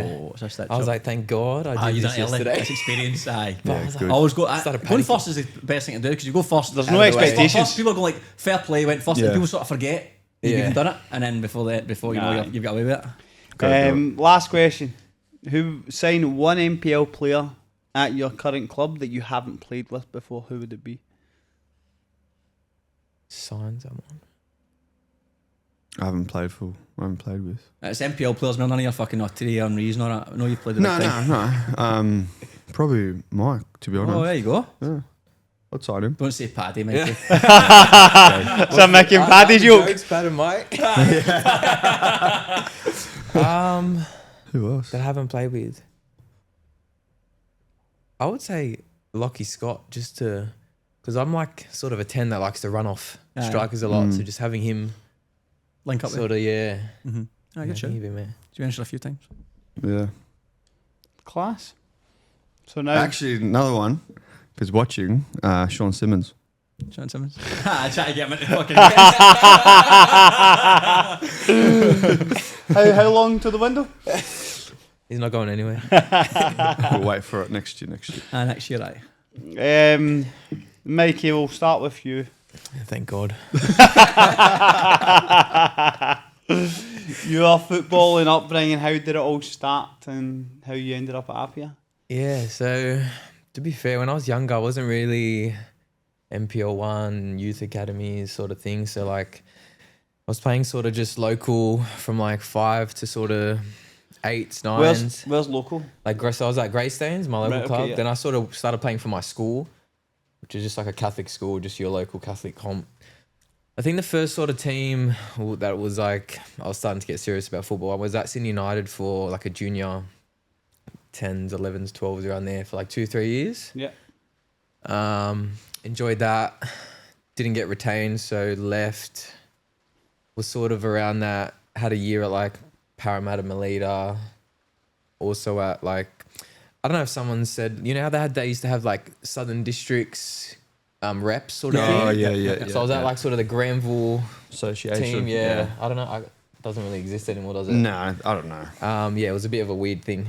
Yeah, then I had like 2-3 years at Mounties. Yeah. Yeah, when they were, Good club, man. I was sort of in the 16s there playing. So what were the NPL 2 at the time? Yeah, they were NPL 2. But this is like back when they had like, I used to look at first graders and they were all just monsters. Another all wee boys. Like, I don't know, do you remember Della, the centre back? Della, I can't remember his last name. He was one of them and they were just, I was small, so by looking at them, What do you mean was small? I still am small, but like, yeah, I feel like first graders like back then, like in the olden days, Yeah, just- they look so much bigger. Yeah, aye. and I used to like go to the games, just sit there and like, wow, these guys are massive. Can I have your autograph? So yeah, was at Mounties for a couple of years. Then I sort of like bounced around. Ended up at Spartans, playing in the 20s. When they were NPL 1, Yep. training with first grade. This is when they spent. with the Jason You know when they got Trafiro, relegated? like, Yeah. So all them they had boys, the yeah. Japanese. Going Picardas. Yeah. So yeah, was training with first grade there, still in the 20s. I think I've only made my debut there for the last game of the season. They played Olympic. We won that game. I think we knocked Olympic out, but they got relegated. So stayed there for first grade for a couple of years when they were NPL 2. They went to Rydal me for a couple of years. Right. So I had a season there. Second season, done my ACL. Did it in pre-season, didn't play. Then that's when I went to Spirit. Perko picked me up off my ACL for the next year. Spent 5 years at Spirit. Done another ACL while I was there. And then, yeah. Both in the same leg? No, different other one. So I've done both. Yeah. Difficult time, but... So here's a question: when that does happen, how do you keep yourself, I suppose, motivated in a good headspace? Because obviously it's tough. You lose a big part of your normal life and your normal routine. Like how did you manage? I think just like sort of your love for the game. Like football, sort of somewhere. Like personally, I go. It sort of clears your mind. You don't really think about the outside world, so that has a big impact just for that sort of peace of mind. Yeah. Sort of thing. Obviously, the first time I did it, I was a bit younger, so obviously that motivation 100% was there. But the second time, it was a lot tougher. But yeah, just going to soccer, being around the boys still at training, even though you're not training, makes a big difference. Going out still on team nights out, sort of thing. But yeah, I feel like that first 3-month period is probably your Toughest. Yeah, because can't do you're anything, really man. limited to doing everything. Like you're just doing quad tenses really, just to try and get your quad back. But yeah, I think just trying to get back to that sort of freedom when you're playing sort of thing is a big motivation. Just because that's sort of like a stress release for me almost. Just forget about the world, just focus with your mates playing football. I found this when you done your ACL. Obviously, I wasn't with you the first time, but the second time, I feel like you were quite positive Yeah, well, I think because I had done it before, I sort of had that mentality of I knew what I was in for. Yeah, okay. A lot of boys when I first did it, of course, it was hard. It was a lot harder, but the second time, because I sort of knew what I was in for. I knew the routine. I had Brody, my physio, who's unbelievable. He did subbies, ollies, and Cordier's rehab. So he would sort of give me like a week to 2 week sort of schedule, so you could sort of see the little progress. So you're getting your little wins each week. So it makes a big difference when you have someone you trust a lot doing your rehab there. So. I think a physio with an injury, like you end up building up, like become mates with your physio. Yeah, so well, I'd see him. Yeah, every 2 days. So you don't want to go. Physio might be class, but like he's a bit of a boring bastard. Or like, you sort of need that. Also, a wee bit of banter. Yeah. Good to chat to because you're with them a lot, man. With them a lot. Don't get me wrong. If they're world class, you take the hit on them being boring, but you don't want someone who's great banter but doesn't have a fucking clue what they're doing. Someone exercises them doing a bit mental. And I was going to say, when you came back for your ACL, to be fair, mate, I don't know if you'll remember this, but we didn't start that well Spirit that year. We had a bit of a squad wasn't the best because we had a visa players, remember, with 2 boys. Yeah. One had to leave after 3 weeks, another one dipped off after like 15 games. Didn't perform that well, and then you came back, and I think we won like 8 out of the last 15 or something like that. You made a big difference when you came back. I think that was also a period that I came back, and then like 2 weeks later, I think Ollie did his. That's we right. sort of like didn't really play together. It was sort of like a swap over. It was a bit. Me too. Ollie's sort of unbelievable to play with, like he's a gun player. So, but yeah, it was tough period, but. So see, growing up, because when you're last year, obviously the years I was at Spirit with you, last year was your best year by a country mile. Like you scored a power of goals last year. See, when you're younger, were you a goal scorer? Not really. I'd always be sort of average for a midfielder, like not too many more assisting sort of thing. Like I was more just an out and out 6 box to box. When I was younger, like like a sort of more of an 8, sorry, just sort of running. Yeah.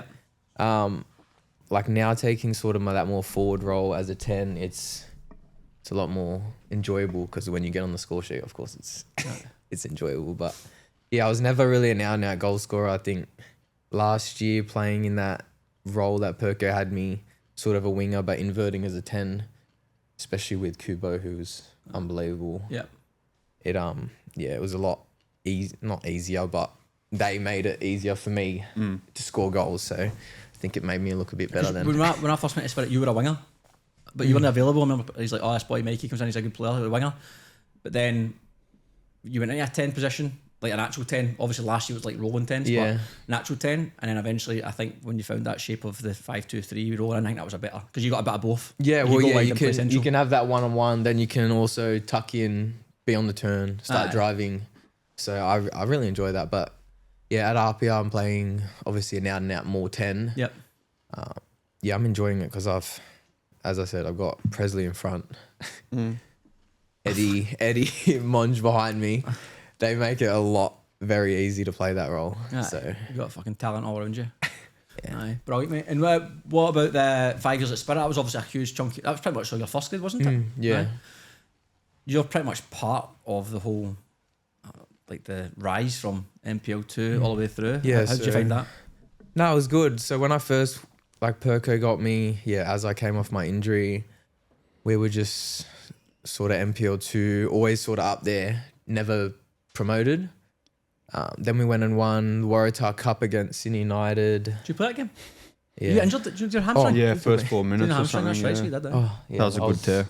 I was celebrating. I remember that. I'm like, yes. Yeah, I was like. And the worst thing is, I split with the 2 hamstrings attached. Yep. So 7 mil, whatever it was, and then Cementi comes on. He gets concussed in the 40th minute. So then 2 strikers gone first half. I think a lot went right for us that game. Aye. Oh yeah, that was really early when and I was like, I hope he's all right. But I was like, not really. I use that excuse now. I save that clip and this is why I don't press defenders. My hamstring just goes, man. So just make me run that way. Yeah, but yes, coming up. You scored that final, didn't you? Yeah. You and Richie? Yeah, and then I hit the crossbar. Should have probably had 2, but To be fair, that was a bit. To be fair, like looking back, that was quite a big achievement. Like in I think we're the first NPL 2 to win it. yeah, and also a bit against Sydney United again. Yeah, a big, well, like come from big NPL club. 2. Sydney United were like big club, like you had big players playing from. Tricky was still there as well. Yeah. So Yeah, no, we had quality squad. quality squad. That That was, game. that was a big. Did he score a free kick? No, I nearly No, He had a free Payne- kick at the end. yeah. And I was Last minute. crapping myself. Last I was like, minute, Yeah, Jesus. Payne scored that game. Payne scored That was the actually volley, the year. I think. In the week after, we go beat Western United. The boys went and beat Western Oh, United. so he's that, yeah, That's the cup run year. Aye. So we lose to them, and then, mate, yeah. Do you know what's the absolute worst, by the way? What? See if you get something lost or damaged, especially in business wise, and then you're not insured, it's brutal. I'd recommend insurers. You can jump online, insurers.com.au, and get a free quote in 30 seconds. Or you can visit the link in the description box below. So, see, when you got injured at Rydalmere, was there a conversation about you staying there? How did, so in Not that period, really. how So did they sort of I was in that period where it was that early in pre-season. I just got deregistered because the window was obviously still open. Yeah. But there was nothing. No, like I didn't really chat to them about it because I think they got relegated that year. From NPL 1 to 2? No, from 2 to 3? I think 2 2 to to 3. Right, okay. And So you decided to leave, or they then told you to leave? then Perker sort of reached out to me just before that, and I was like, I don't really want to go to NPL 3, and Yeah. and Perker had been trying to get me for a couple of years before that as well, and I was like, I don't have many options either because just coming off an injury. So Yeah. and to I be actually fair, think- looking at it, it's probably the best decision I had. I think that was made. the year I went to Rydalmere. It was when Camilleri took over, head coach. Just Camilleri, off- aye. Yeah, Right, no, I was after that then. I went when must Gov have been the and year Jabba. after. Yeah. It was definitely after that because Mikey, 100% Yeah, after okay. that. Aye. Yeah, so Spirit for 5 years, and I loved it there. Like leaving this year was hard because obviously that was such a defining sort of club in my career. Like I think I was very played well there. So, but Gary said you get made an offer you couldn't refuse. You get 2 offers, you couldn't refuse. She's one of them. I think everyone wants to play for APIA, I think. So like when they sort of asked, I was like, obviously I'm gonna have to. Italian background. Yeah. Yeah, fair. Aye, tricky. But I think that last year, I think being realistic, even from myself as well, it was like, where do you go from there? Especially Yeah. you've been there for so long. Yeah. Well, that's always another thing. Like, we won the league. What more?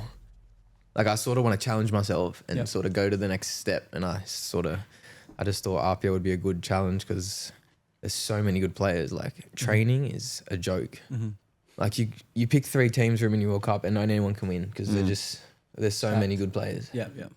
Like, yeah, so. Even Franco jumps in, you're like, he's still decent. Yeah, still got Well, it. he actually does some. Even Uchino jumps in, like he's just coaching us, and he'll jump in if we need a number. And I'm just like, on the boys, unbelievable. Aye. Like, You it's free to or say. Davey?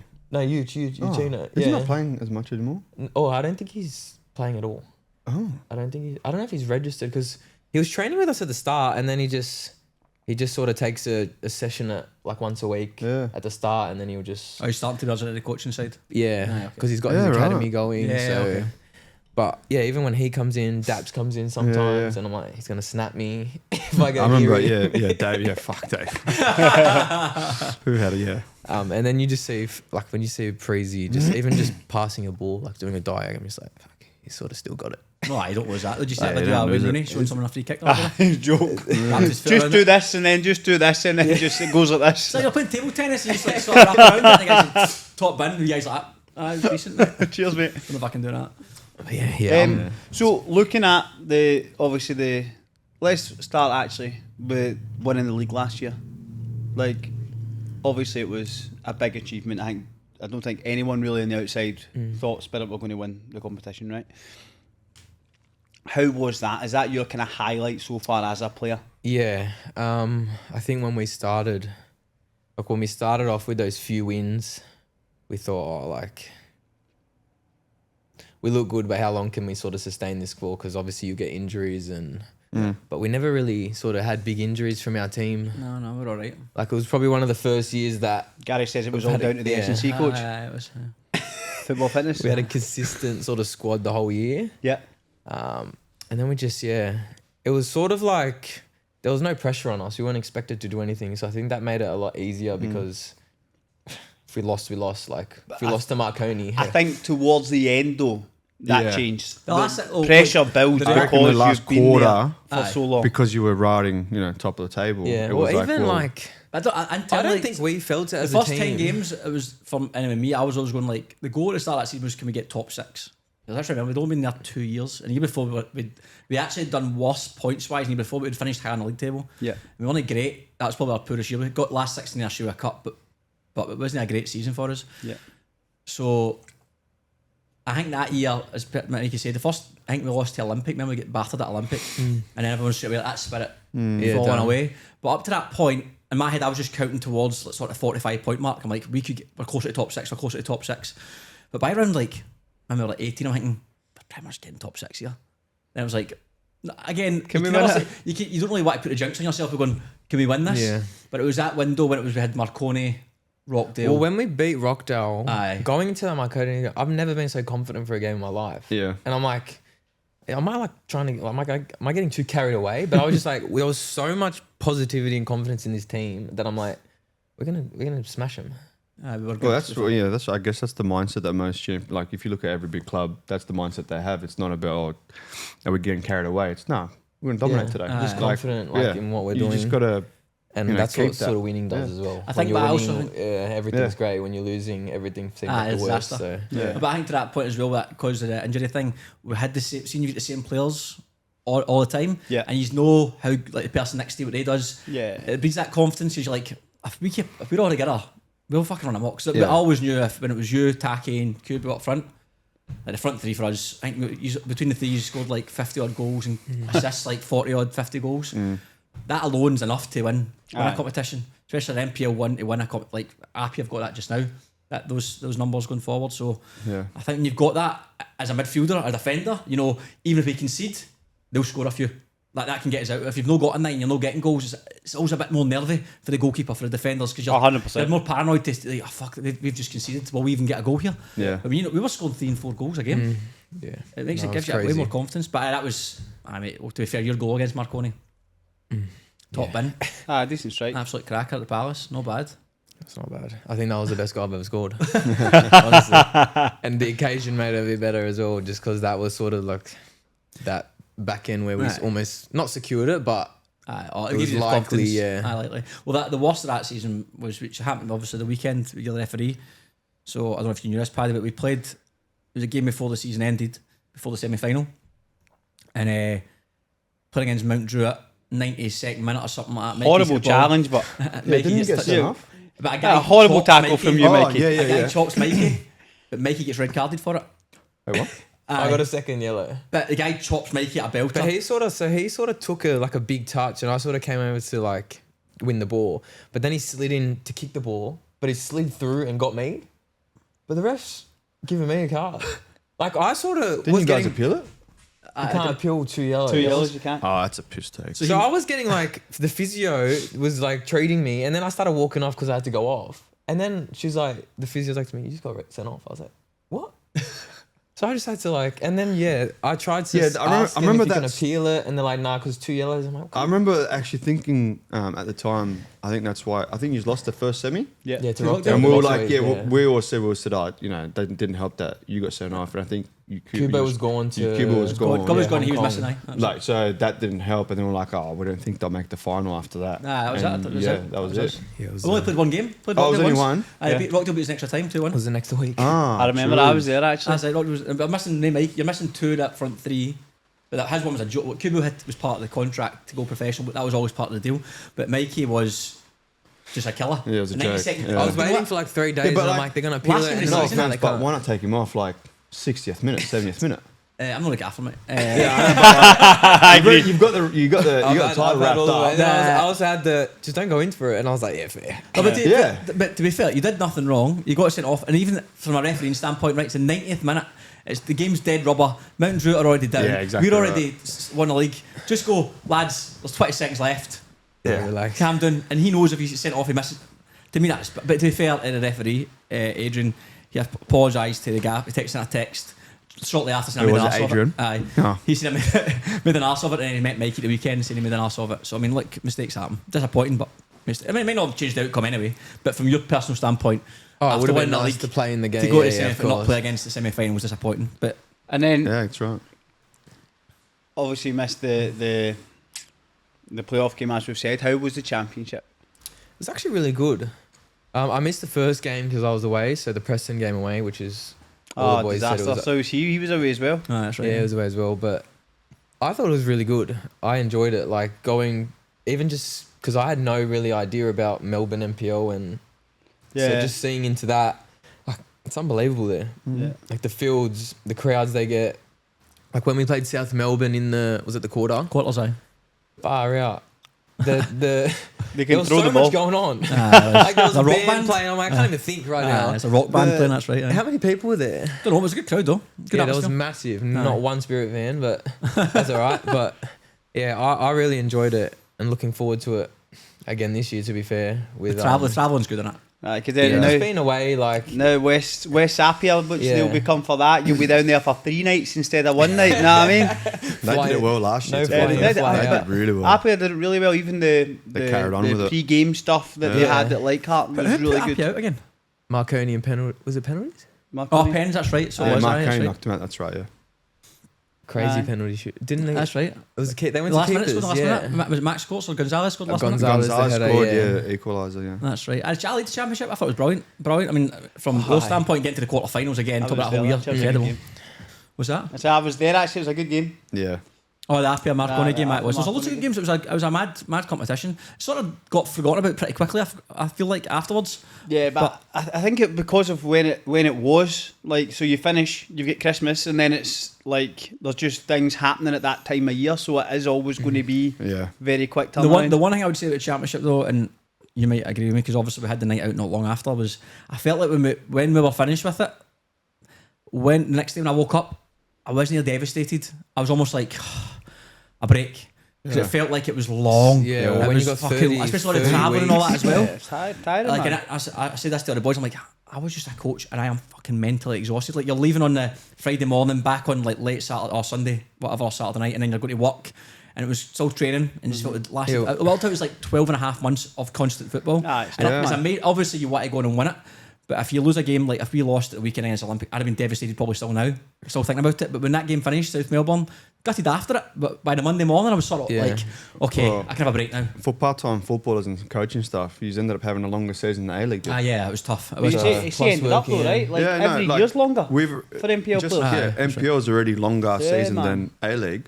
So when you do the Oz Championship, there's 6 clubs in whatever it is in Sydney, plus around Australia, they're having a longer season than what the A-League is, and then getting It's part-time. really 12 Aye. months. What is it? What do you have? You have a 4-week gap between the two comps. 3.5 Yeah, it was or 3, 4 and then weeks, you yeah. have 3 4 weeks weeks. off after like Christmas. Then back to it. back and to then it. you're back, and then the comp starts Feb. Yeah, that's right. And you see you have the time off.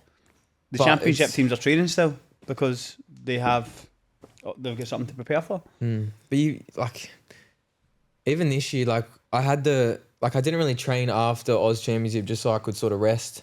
But I almost regretted it because I came back to APIA pre-season, and you probably know what APIA pre-season's like. I never played up here. Oh, what? I thought you would. I thought no. I just thought boys would have told you. It's like the first like week, 2 weeks is just, it was crazy. Just So I running? was, yeah, just like the first week I just ran. Like I rocked up and we just did 8-lap time trial, and I'm just like, Jesus Christ. and then by that weekend I was on the Bay Run doing 1 kilometer sprints, and I'm just like, what the hell? So I almost like regretted having that Yeah, the sort break. of gap period. Yeah, okay. I sort of just kept going through, Yeah. but you almost have to stop because Oh, mentally, yeah, it's you mentally, need to, man. yeah. you can't. Mentally, mate, you can't, because it's not about how you felt in pre, it's almost about how not you're going to feel sustainable. again in August when you've probably got finals to play and big games to win the league. Yeah. Like if you'd not stopped, that's when you'd have felt it. You'd have felt it. It's like psychologically, Yeah. they work and all that, and Yeah. it's too tough, man. Too tough. And have you enjoyed the move? Yeah, piss. Yeah, it's good. I really enjoyed it. The boys are like, the change room's really good. Yeah. Everyone's sort of close together. We yeah, training's good. A lot of game based stuff. The quality's good. So yeah, everything's there that we need. We really can't say much.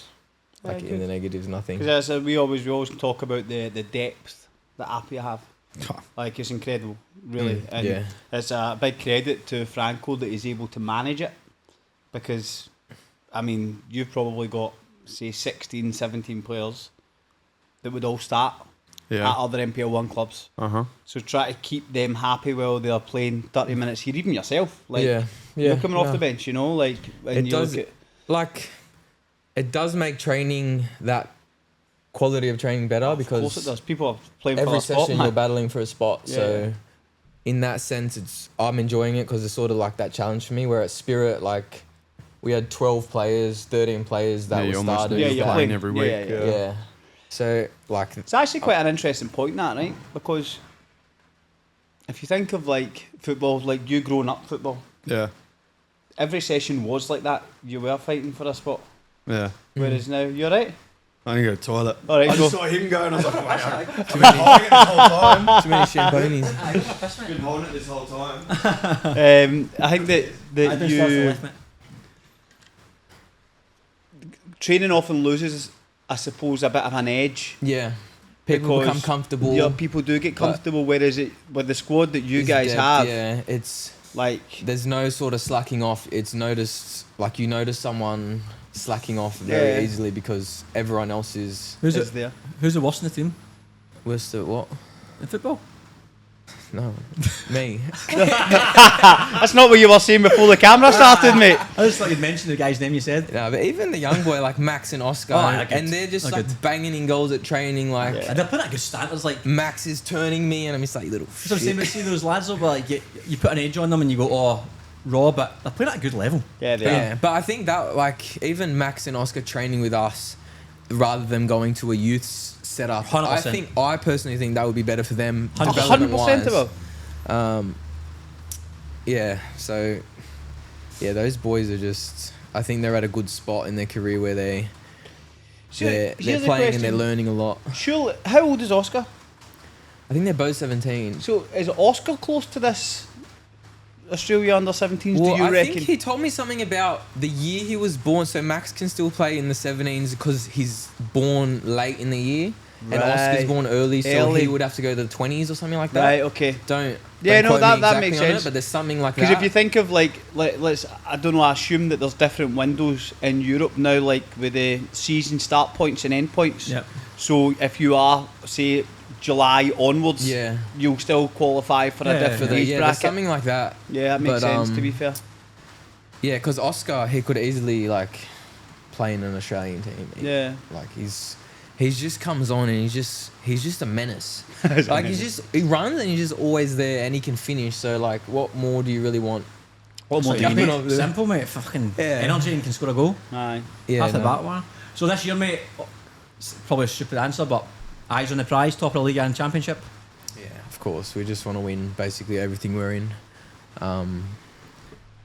They go, I think with our Australia Cup, they want to go far straight away. So I think they go sort of very strong early just to, They wanted to go running this Australia Cup. yeah, oh yeah.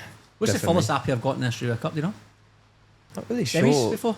Maybe I semis? think so. I'm going to swap to him. I think so. I think when Franco was playing semis. They got to the semis, I think did so, they? aye. Okay, one in, one out for the toilets, is it?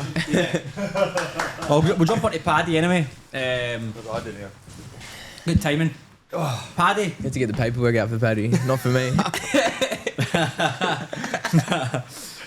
So, mate, similar to Mikey, where'd you start off the football, mate? When it got pretty serious, or pretty much from the start? From the start. No, just juniors, local, around Perrywood. Pretty sure I started there at, 4. And futsal was a big part of my life growing up. Futsal was? Yeah. Oh, was it, eh? I think that's why I was able to have that, that hold the ball up kind of situation. Right, Because, okay, aye. futsal. So I played futsal up until I left, pretty much 15. So I played local up until Dad jumped me up when I was 12 to play 13s at Bonnary, which is quite funny, in the Super Youth back then. So it was like the NPL 2, what it is now. So I did 1 year there playing up, and then after that, took me to Blacktown City, my juniors from 13s. And then, had 3 years there until I got pretty much scouted to go trial at Portsmouth when I was 14. and then got How, offered how did a scout? What so was like a random scout at the game mate, watching? random scout. I didn't have the luxury of my parents of growing up. You hear that some kids got taken over for like tours and all this stuff. Never had that. No, I was never able to. So the day came that after I was playing 14s, and back then Ken Shembry was the TD. He used to make me play my age group, then 15s, 16s, then the 18s, and then up until reserve grade. And after my game, before I had to play 15s, I played 15s, and then before sitting on the bench for 16s, my dad said, "Oh, this guy wants to have a quick chat to you. He's from England." I'm like, "All right." And he just sat down and said, "Look, I'm a scout.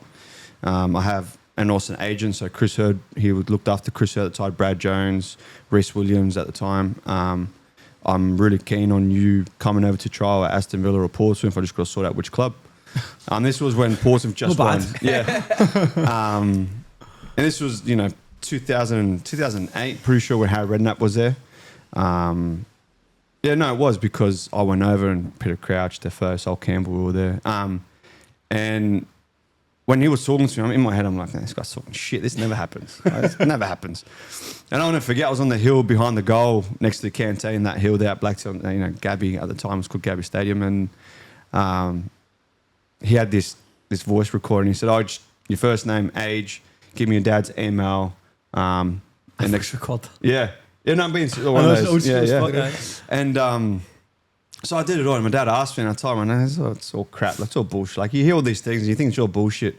But that weekend, we played against Wollongong Wolves, and Corey Gamera was a year above. So then he was having a chat with Corey Gamera. Reece Kyra, who was at the time older than me, also had a chat with him.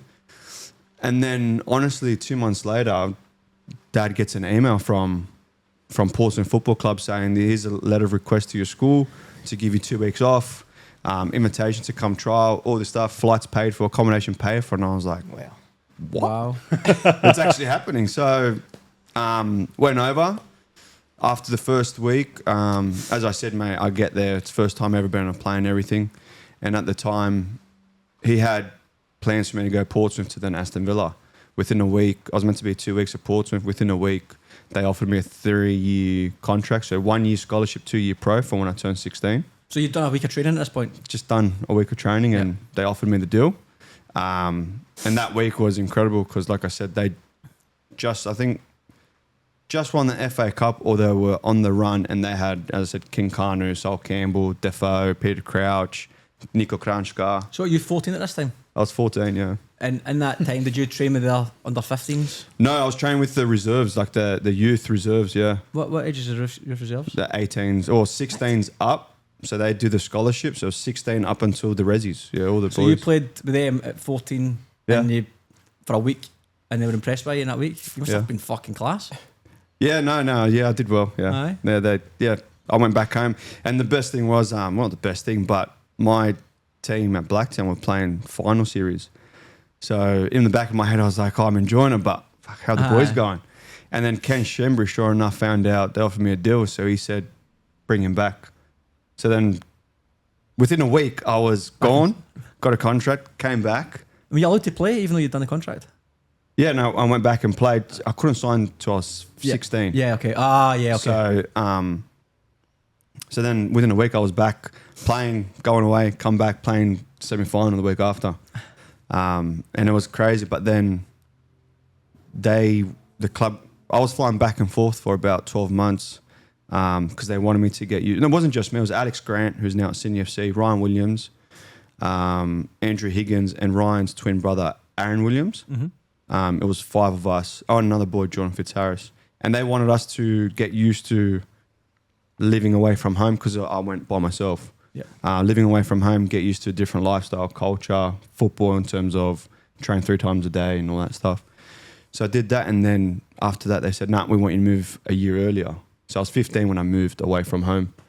And that was, pretty much did that from 15. So moved over. Was at Portsmouth for 2 years. Last year, then they went tip in terms of liquidation and all that stuff that was happening. I also got injured, osteitis pubis. I missed out on the World Cup under 17s. That was the same kind of situation where 9 months bedridden, couldn't get out of bed if I felt any pain at all. They didn't want to give me injections or surgery. So literally rehab was stay in bed until I could wake up without pain. And that took 9 months. Wow. Yeah. So if I woke up, there was a point where I was waking up in my head saying, no pain, go to training, get on the bike. And then straight away feel the pain. And they were like, yeah, no, go home. So, and my parents were covered to come visit me. And they came to visit for 2 weeks. And they could just, obviously you don't want to stress them out because you're already away at such a young age. I was trying to play as if I was like all good, but they could They know. bypass and go, he's not mentally all there. Because it was literally just wake up and you know what, you boys know what it's like over there. You wake up, skies are grey, go to bed, it's fucking dark as well. So you're already depressed with the weather. You get injured, you can't go play football, you can't do anything. You're away from your family, so you can't even talk to your family when you're just at that age. Yeah, it was definitely hard. I think a lot of people won't come out and talk about their experience, but you start to also, replace what you're missing and going through with going out, drinking culture over there's big. So you start getting sucked into that and you start going away from doing what you did to get you there. Yep. And, I can look back at it and go, oh, no, I didn't do the right things. I didn't, but then why wasn't I? What was I going through to lean towards that? And I did suffer for a bit until I realised, okay, I got to stop doing this or else my opportunity will be completely done. Was that you decided or did someone guide you? No, that was me, myself. Yeah. There was a year that I went without scoring a goal and I realised that's not me. Yeah. Like I've, scored goals all my life. And when I went through that, I was like, all right, something's got to change here. Or else it's going to be too late and we're back in Australia. And I did, changed it, got paid out my last year at Portsmouth because I'd gone for liquidation. I didn't want to stay there. And straight away that year, Leeds popped up and I was like, fucking Leeds, big club, massive club. Massive club. Loved it. Went over there. Fell in love with it, the club, with the area, everything. Leeds is a great night out as well. So, I'm going to say, it's not a good place to go if you're trying to get back. But it was just as a club in general and the people, you just felt football. Like you go there and it's just football. And did really well. I was actually killed it. We won the reserve league, top goal scorer. Pretty much trained with the first team every week. That's where Ross McCormack and all them boys.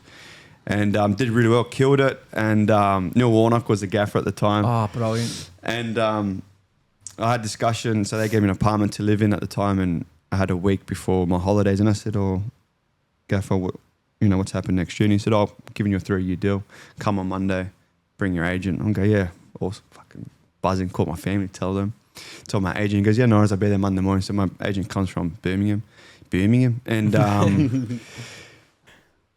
anyways, sure enough, Sunday, first team lose, Neil Warnock gets sacked at midnight, whatever it was. And I'm like, bastard.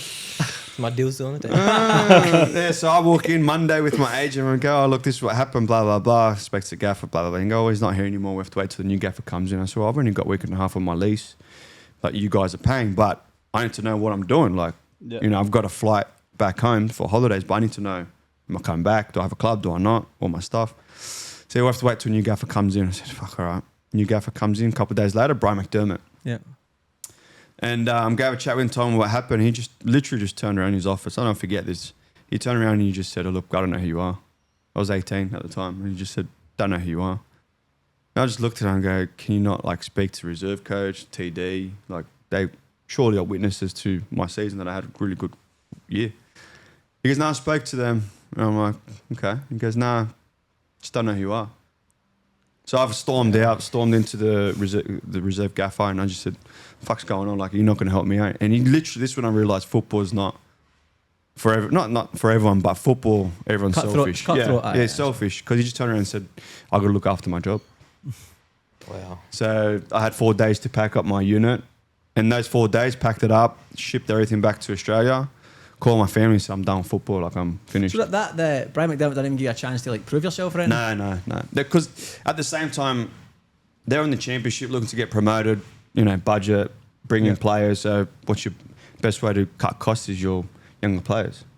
So you can bring in whoever you want.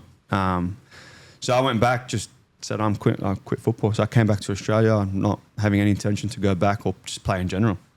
But it wasn't until 2 weeks I was back home. My brother was playing at Blacktown at the time. I used to go watch him. Dad didn't say anything. He kind of just let me have my moment. And then 2 weeks after, I just said, Dad, like, can you... Because my dad was a big influence in terms of my football and teaching me. So I said, can we start training again? And he goes, yeah, no worries. Start training again. Called my agent. He said, I've got Blackburn on the table for you. I said, all right, you got to come. We'll get your flight sorted, blah, blah, blah. Went to Blackburn. Killed it all pre-season first team, scoring goals, playing the first team. Who was the gaffer there at the time? Was it Owen? Not Owen. No, Owen Coyle was that weekend. It was the big tall bloke with the glasses. I forgot his name. Google, who is the big tall bloke with the glasses? Forgot his What name. nationality? Yeah, I think it was Scottish. Or English. Tony Mowbray, no? No, I'm not sure. Oh, actually, not sure. He's not got glasses, but... You can put in 2012, Blackburn gaffer. Anyways, and we agreed a deal for my money, which it was great for me, but it wasn't compared to other players that big. 2 months go by, haven't signed nothing. I'm going, what the fuck's going on? Then, 2 weeks before season starts, I played against Crew Alexandria first team and I scored. And after going to the gaffer, look, what's going on? We haven't signed my contract yet. I'm still waiting for it. So, you're waiting for the contract? Waiting for the contract to sign. I said, what's going on? He said, just ask your agent. I'm going, what the fuck? Oh, no. So I've called my agent. I said, the only thing I could think about is he must be asking for too much money for himself. Yeah. Because for me, like, there was another player who was 19, 20 from Portugal, £9,000 a week. Yeah. I was on half, or agreed on half. I'm going, can't be the money. All I could think about was him. And called him up and I said, listen, this is what he said. Are you asking for money? Because no. Anyway, tomorrow I'm taking you Wigan. I'm going, what the fuck? I've just done 3 months pre-season with first team, killed it. We agreed to do what's going on. He goes, it's not going to work out. And I was young, not naive, but in a way, you know what you know. That's it. I don't know much at the time with agents and stuff. So anyways, kind of just let it brush off. And I that was when Jamie McLaren left Blackburn. And I had gone in to kind of replace him in a way. And then went to Wigan. Wigan signed me straight away. Owen Coyle was the gaffer. Owen Coyle, hey. Funny guy. And mate, what a squad they had, by the way, because they just won the FA Cup, same kind of thing. Just got relegated to the Championship, and they had is it Scott Maloney? Sean Maloney. Oh, what a player he's, by the way. He's unreal, mate. He's so good. Celtic assistant manager Mate, now. he's unreal, and he was there. Scott Carson was in goal. Yeah. All these quality side, and Sean Maloney's top player, man. I was very good. unbelievable. And mate, signed there. Same thing. Won the league, killed the league, trained with the first team, and that gaffer took over Ule Rosler. He played for Man City. Then took over Wigan, and we got to the FA Cup final against Arsenal at Wembley. Right. And same thing. I was part of the first team squad, never in the squad, but travelled with the first team to Wembley for the final. Travelled away Europa League and stuff like that. Did really well, top goal scorer. Couldn't fault anything, and then 4 of us get offered 3-year deals. And then the week after we get offered that, we get told, actually, your contract depends if first team win the playoff final or not to the Premier League. Oh, my God. Fuck. So I've come back here on holidays and I've watched the final on TV. And Who I'm did play in watching. the final? I can't remember who they played. And I think they lost. What taking me to watch that? Stressing. Austria, it was pretty much stressing. They lost 1-0 and I just turned around to my dad and said, I've got no club now. Because they need budget, money to then sign players to try and get to Premier League. Now they've gone to League One, whatever it is. And then from there, I went back over. But I could just tell mentally I wasn't all there. League One teams had popped up. And I think this is also a naive thing from myself is I should have stayed there at the League One club to just play football, get first team experience. Stay in the system a wee bit. Stay in the system there because I didn't, being so gone for so long from Australia, I didn't realise, unfortunately, how far back our system is here. Yep. We're still 10, 15 years behind Europe. And coming back, did shoot me in the foot in the sense of I came back, that was it. It was too hard to go back. When you said about Portsmouth, I was in my head thinking that's potentially a good opportunity for you to have hung about when they go down to get that first team exposure and the minutes playing at that level. But I suppose when you're young, you don't think like that. Now, it's not just that. When you've got people around you who you think and you trust have better advice to know more or better than you kind of listen to that and you lean towards that. And, you know, I'm not going to put anything on my parents because they only knew what they knew and they did the best they could to help me out. So it was hard for them being, you know, over here to try and give me advice. So they could only lean on what my agent was saying at the time. But even then, like, football's football. I'm not the first kid. There's worse stories that would of course. You know, I watched, you know, some kids that did nothing wrong, not a foot wrong, but they ended up getting burnt as well. Yeah. What about your agent? What happened there with Blackburn? Oh, so it wasn't until I moved back to Australia, and in this period from Blackburn till after Wigan, I started to realise and notice all the players had started leaving him. So like Brad Jones, Chris Hurd, Reece Williams, even Ryan started leaving him. Alex left him. And I was like, what's going on here? Like everyone's starting to leave him slowly. And it wasn't until I came back that I found out through a friend that he was asking Blackburn for £500,000 for himself for me to sign. And they were saying no. So that's where the problem was. Yeah. So I didn't know that till later.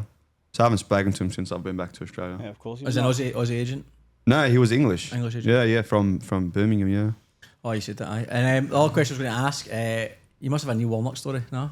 Neil Warnock. He's usually got fucking mad stories, Neil Warnock. Yeah, I remember him loving Paddy Kenny. Yep.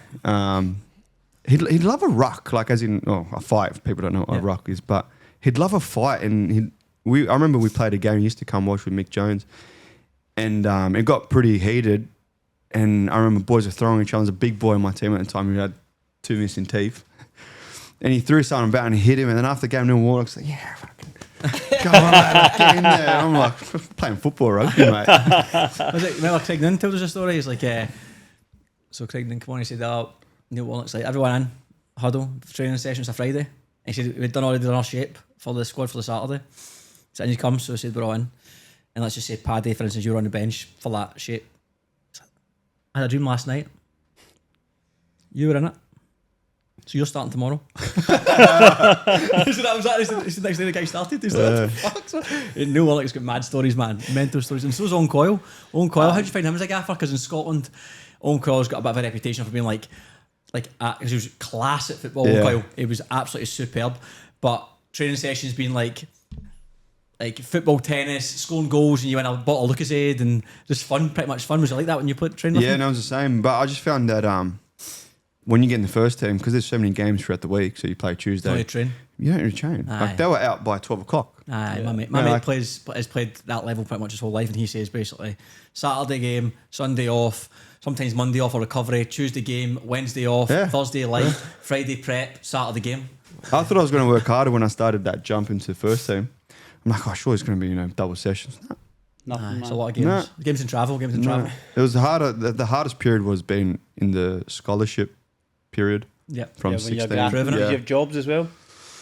Yeah, that's why I laugh at the young boys now. So sorry. After coming back to Australia, I went to Blacktown City for 2 years. Went back to my junior club. Went there. Did a year at Wollongong Wolves, and then last 8 seasons at United, and now Mounties. Yeah. Towards the end of my fall. But no, I laugh at the young boys that complain about, they give you the, why should I pick up balls? Match, go pick up the balls, right? Because over there, you get jobs, mate. No, your job. Jobs. I tell this story all the time because I remember that so clearly.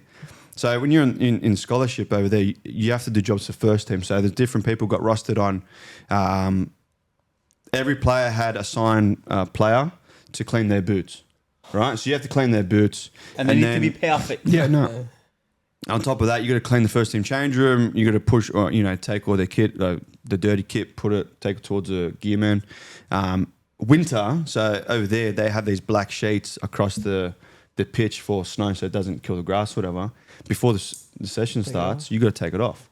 By the time you get to breakfast, you got frostbite in your hands. You're fucked. Right? It's freezing.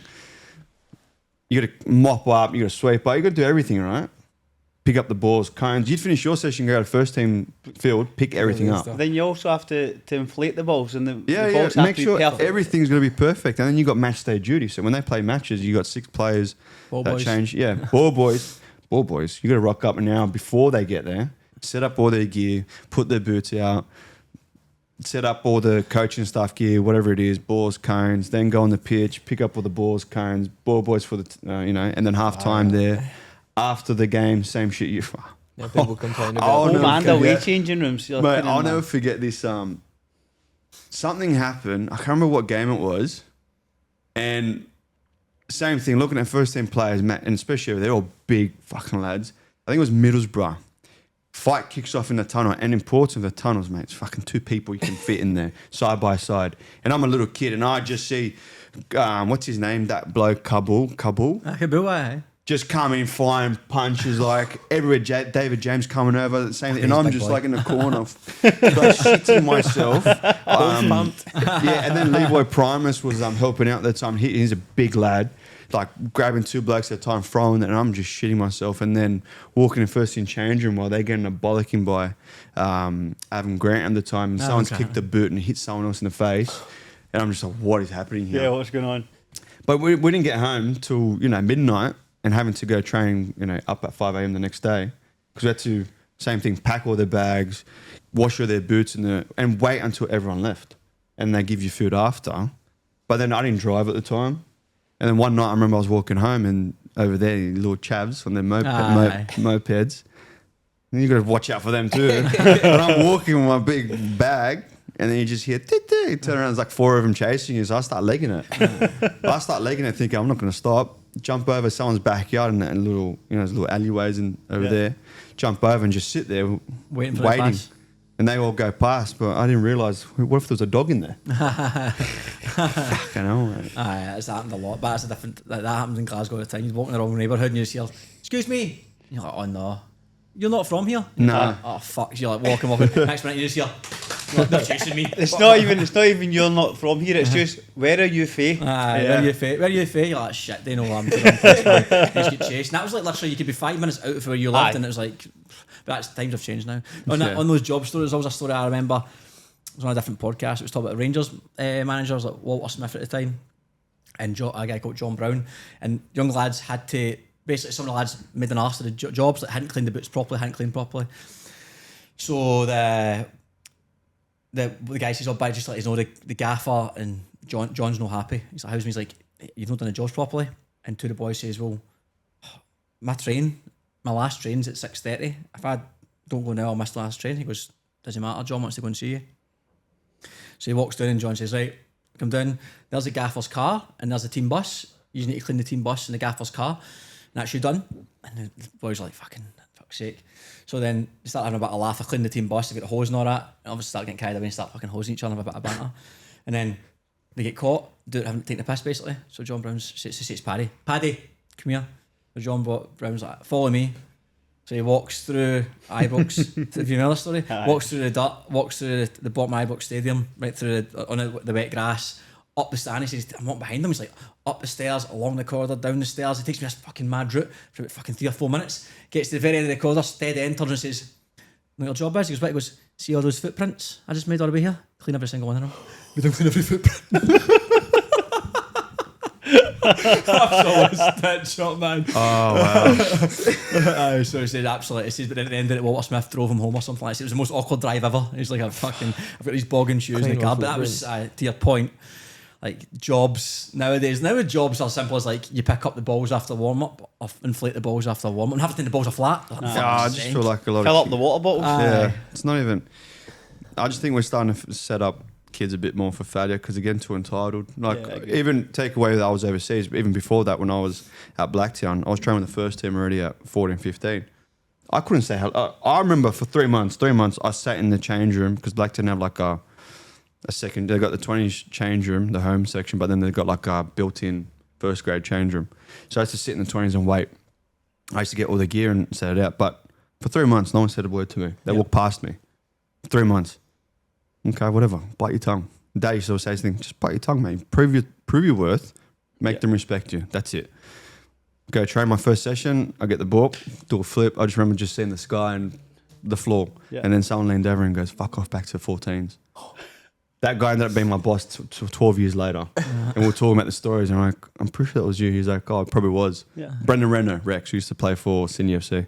Anyways, and but that's how it was. But then, you know, they had Mickey Euro. I remember Mickey Euro, Luke Rudenberg, Kane Rastel was in the first team. Leo Kyle, Chichi Mendes, you know, quality players. Yeah. And then when I played my first game, I got hit straight away. Who was the first three people that came defending me? That's them. Brendan Renner, Mickey Euro, and Kane Rastel. Yeah. But I learned a lesson. Like, I was the last one to shower. My day used to get the shits. I'd be the last one, right? And I'd get in the car and he goes, why are you always the last one? I said, well, I've got to wait. He goes, yeah, fair enough. But no hot water. So, because I had to wait for the whole first team, even some of the 20s players, and then go shower, cold water, then have to sweep up the change room, and then go. But it wasn't just me. There was a few other players who were quite young. But you just got to do it. Yeah, first grader, aye. Everyone's got to go through their thing to do it. But now, like, I see some boys, like even when we were at United, like carrying on, and then I should be playing. Fucking show something first, Aye. and then you can start playing. Not even just start, just consistently. Like one game, what's that going to do? Yeah.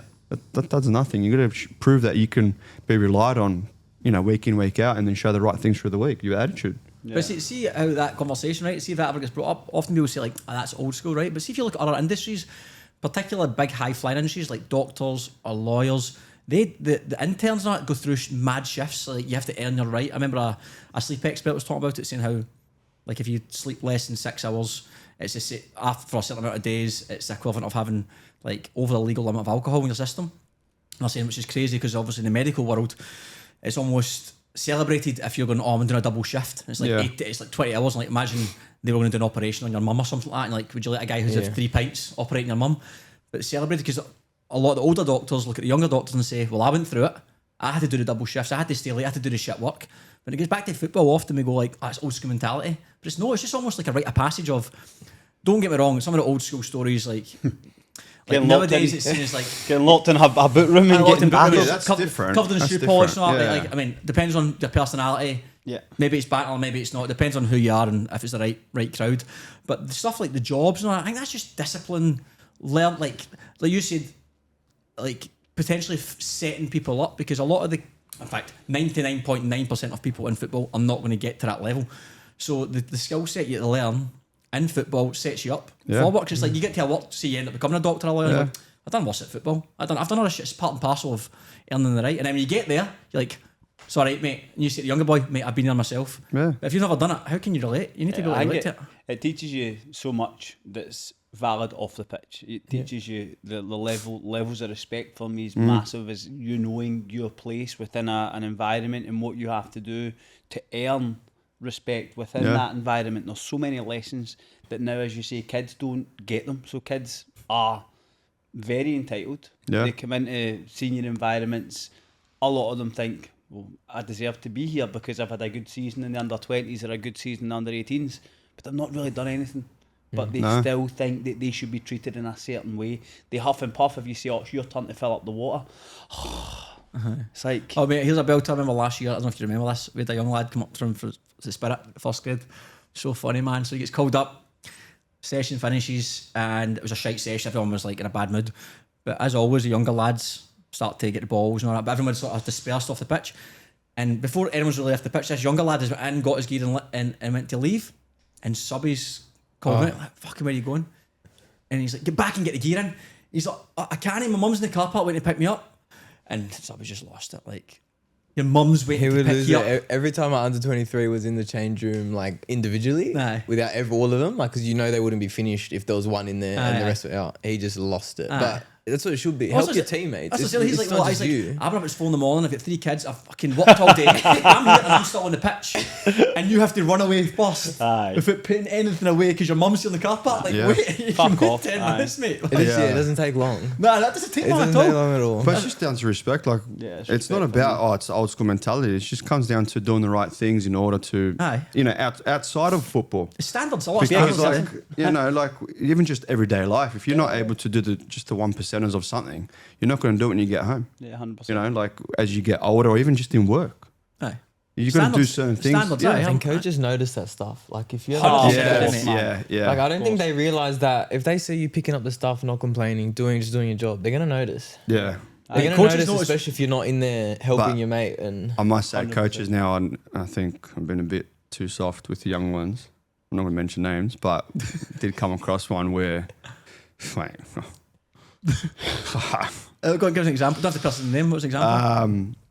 so for example, keeping young boys accountable. So if, everyone's, he's been a senior player at some point, but if you see a young boy who's not putting enough effort, lose the ball and just, and you start telling him, hey, fucking get back, win the ball back, get back in, do something. Apparently it's bullying. And we actually got, I'm not saying where or who, whatever, but we got, pointed out in terms of being bullies. Whereas, mate, that's not fucking bullying. If you want me to be a bully, we can be a bully. He's not doing his job. At the end of the day, we're keeping accountability because at the end of the day, when it comes to game day, how am I going to trust you to run for any of us? Exactly. Like if I can't trust you, then it means I can't trust that bloke because he's going to do the same thing as you. Yeah. I know I talk a lot of shite, by the way, but if there's one thing to believe is on is where to get the best Souvlaki. Where would that be? Souvlaki boys in Marriottville, next level. To be fair, I've been there. Souvlaki boys have put together a champagne pack. In the champagne pack, you get souvlaki, lamb souvlaki, chicken ribs, pita breads, halloumi, dip, and it all comes in a nice wee souvlaki boys cooler bag. So just ask for a champagne pack when you go to Souvlaki boys in Marriottville. But no, what's all the way? But it's like I say this to young lads as well. If they're playing for once the game starts, I'm like, if you're playing left back and that's your left winger, it doesn't matter if it's a senior player. If he's not fucking helping you out, tell him. Yeah. That's the point in it. I goes like training sessions. Obviously, there's a bit of respect, but in game day, you need to tell them because they need to know as well on game day they can trust you to keep them accountable to do their job as well. 100%. You can't just sit in silence because then all of a sudden, why did you not tell him? I didn't know what to say because it's a first. What? He fucking just scored in the back post. Yeah. The fuck? It's even like we got I guess in trouble because we were telling them to do jobs. No, it's mate. It's a delicate. I think it's delicate because I do feel that kids now. You do potentially leave yourself open to getting into trouble for being too much, like too harsh or too straightforward. it's even in the workplace now. It's mad. It's crazy. It's mad. But then You have to be very careful about. Back to obviously you, right? When you come back here, Blacktown Wolves, Sydney United, didn't they need a stint at Western? Oh yeah, sorry, they went to Western, for that COVID, that bubble, How was that? Yeah, no, it was good. I thought it was just completely forgot about A-League. yeah. There was no David James at Western United. No, it was 3 months, but to be fair, best at Borussia, I learned so much off him. Oh, did you? In that small period, like game day, I've never seen that switch mentally. You couldn't talk to him. He was already, as soon as we went to breakfast, he was in that killer mode. And you could see he took it onto the pitch and he wasn't even at his prime at the time. But fuck, I learned so much. Even at training, I used to do so much shooting with him after sessions. And the other one was Diamante. Diamante, I remember when I first went, the first couple of days I was flying, I was playing 11-11, I was scoring goals and everyone was a bit like, what the fuck? And Diamante we were going for laps and he just said to me, no one gives a shit about how you play at the end of the day.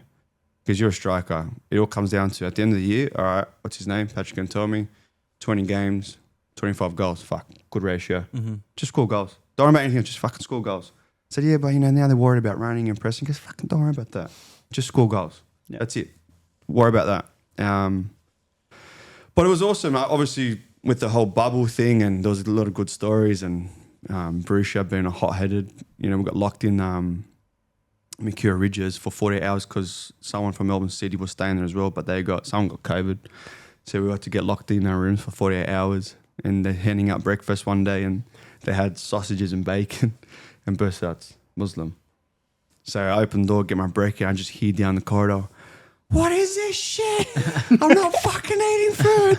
So he's losing it down the hall and everyone's like, mate, we can't do anything about it. So he's calling reception. He's like, bring me fucking new breakfast. He's losing it. And then we have to do in-room sessions on Zoom. Oh, that was right. Mate. So we're all having to do fucking 10-meter shuttles in our room. And the worst thing is some boys had windows and the rest of us had no windows. So it was a disaster. Like, it was just, yeah. But it was good. Everything else was awesome. West United at the time, really looked after us the first year. Yeah. They did a lot to keep us comfortable, especially when we did the bubble down at Coogee, which was really good. We bowed out in the semi-finals. I enjoyed it. I learned a lot. But Did you play much? 30 seconds. Oh, decent. Yeah, More than it was me. good. Yeah, 30 seconds came on against Perth. But it was at that point when I left, I had to make the decision because I did start paying with Dad and family business. Yeah. What I wanted to do because I was at 26 and I thought, well, if I continue A-League, by the time I finish, I've got nothing to fall on. Yeah. Which is a shame because, you know, if at that age, you let's say you're in the UK League One, you can actually make something out of it Yeah, in a way. So I, made the decision, go back NPL and just focus on the family business, and that was it. And then you obviously a long time at United. What are some of your highlights? On the pitch? Well, Nah. Mate, we did a lot. We won a lot. A club in itself with the fans, there's plenty of nights, you know, obviously that cup run. The semi-final for me was probably my all-time highlight in terms of what that goal meant for me. Tearing my hamstring and coming back from injury. That week before the game was my first day jogging, not even sprinting, nothing. Ended up coming on, first touch goal, and then couldn't run for the rest of the game. But even like the impact of semi-final, cup history, all that stuff. But then you've got, you know, the Waratah Cup final where it was Tricky's last year. That was your one appearance, one trophy. Even the year came back from Western United and COVID, we call it COVID Cup, played Rockdale in the final. I get sent off in a semi and couldn't play the final. Suffering watching that, and the boys won it. That was a crazy game. There's so much that I can go through at United that I loved and enjoyed, even, you know, the lows as well with background stuff. But other than that, loved it. yeah. Yeah. And then obviously you've gone to Mounties this year. Yeah. What brought about the change, first of all? Well, look, I just got pretty much told that they're going with a new direction in terms of younger players, wherever that looks like. And look, there was a mixture. Look, obviously last year I got married, went away for pretty much 7 weeks throughout the season. So I don't think that helped with them. I think it was a bit of an excuse to be able to get me out without having to cause too much of a ruckus. But it was a bit of a shame because I thought, you know, 7 years prior to that, didn't miss nothing, was loyal to the club. So I thought maybe they might show a bit of grace or a bit of loyalty to say, look, we'll keep you for 1 more year and maybe cut down your money a little bit, which I would have been fine to do because I've been there for so long. So that happened. So I just had to make a decision then, you know, from there to go somewhere else. And actually the first person I called was Parisi because he had, you know, tried me for like 3 years in a row to go to APIA. Yeah. And I'm kind of like, well, if I'm happy somewhere, I'm loyal to them, so I stick to them. But I always told him when I do leave, you're the first person I call. And exactly what I'd done, or did, sorry. And but I knew they had Ortiz and Segredo, which are great, you know, great strikers. Sorry, Segredo away? I just read USA or something. He I don't know if this is sort of my news to tell. Oh, right, okay. Leave it. I don't know. Okay, we'll move past that. So, and obviously knowing that, I just said, look, I'm available, but I understand if, you know, with the players that you have, you're going to keep what you've got. So we stay in touch. He wasn't sure what was going to happen. Obviously, the Oz Championship and Mounties came into the picture. Not many other clubs actually picked up the phone, which, you know, I was a bit paranoid thinking, oh, fuck, do they think I'm either too old? Yeah. Can't play anymore. And when Mounties did call, I said to him, look, I appreciate it, but I want to stick to NPL 1 for as, you know, I think I can play a couple more years. How old are you, Paddy? 32 just recently. And I said, look, I feel good. I think with the right team, I'm still able to score goals. And then, you know, for me and Franco had a conversation after a little while, and he just said, look, we're keeping the club, want to keep, you know, Ortiz and Segredo. I said, look, that's fine. To be honest, I don't really want to sit as a third choice, you know, especially at my age and having to then prove and all that stuff.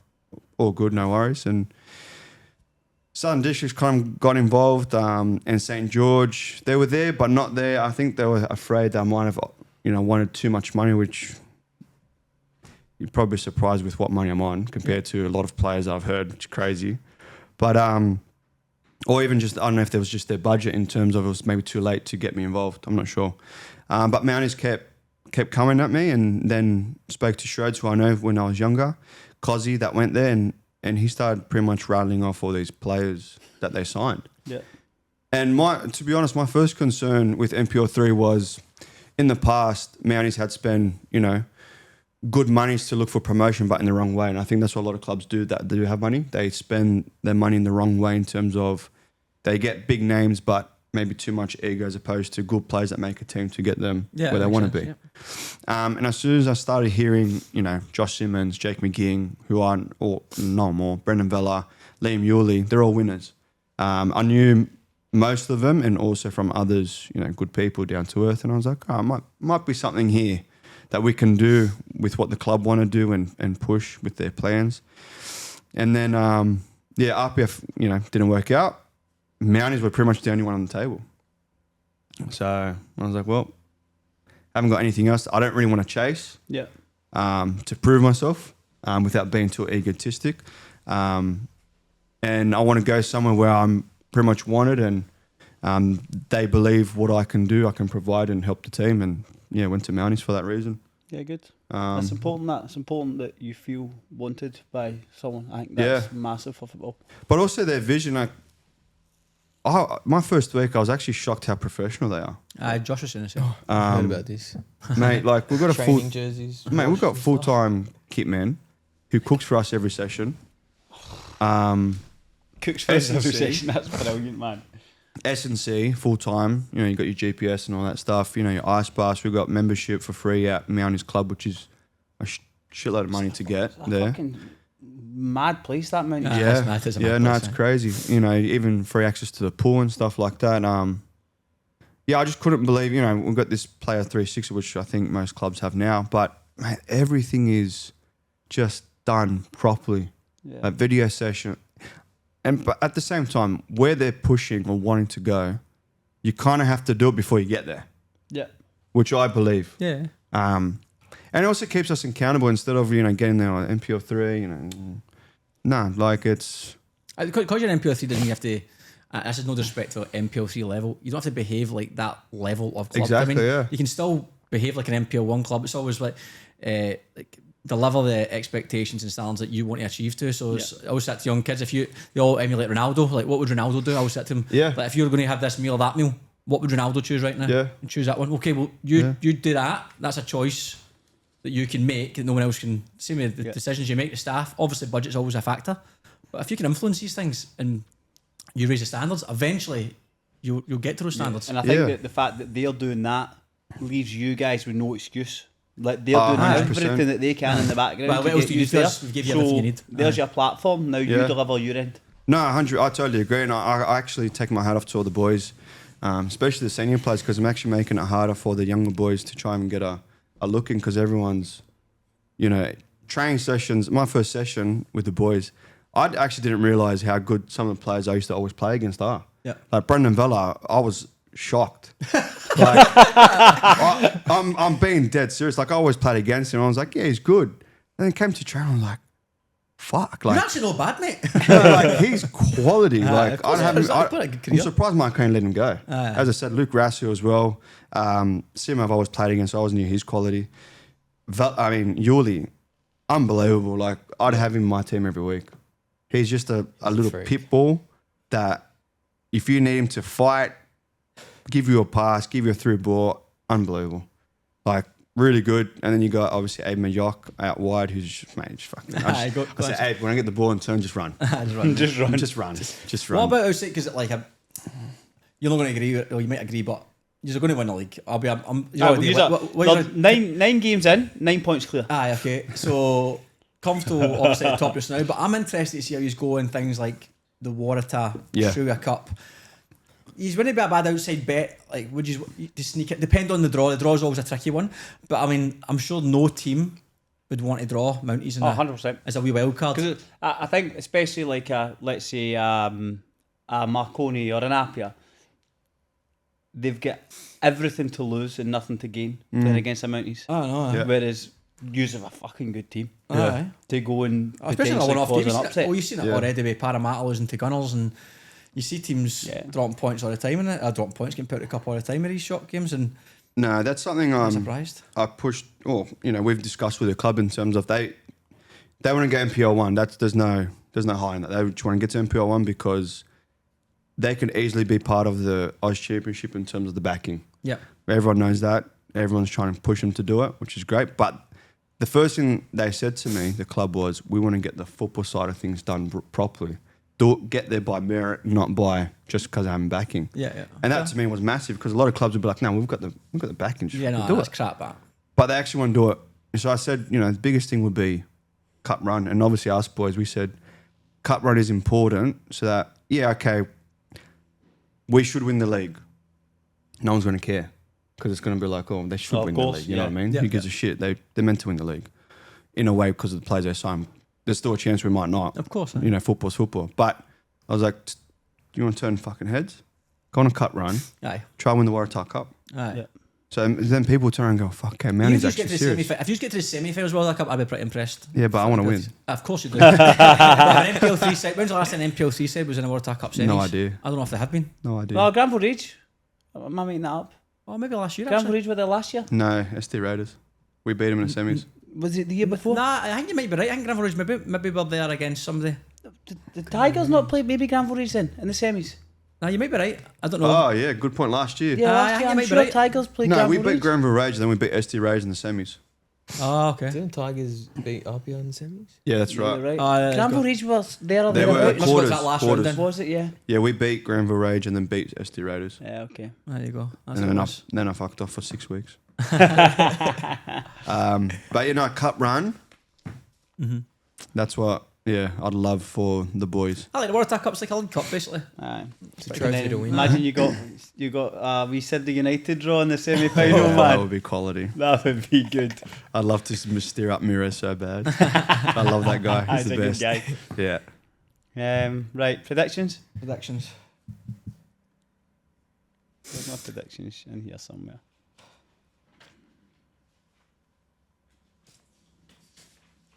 So last week. Last week. Oh, that's not right. That was 8.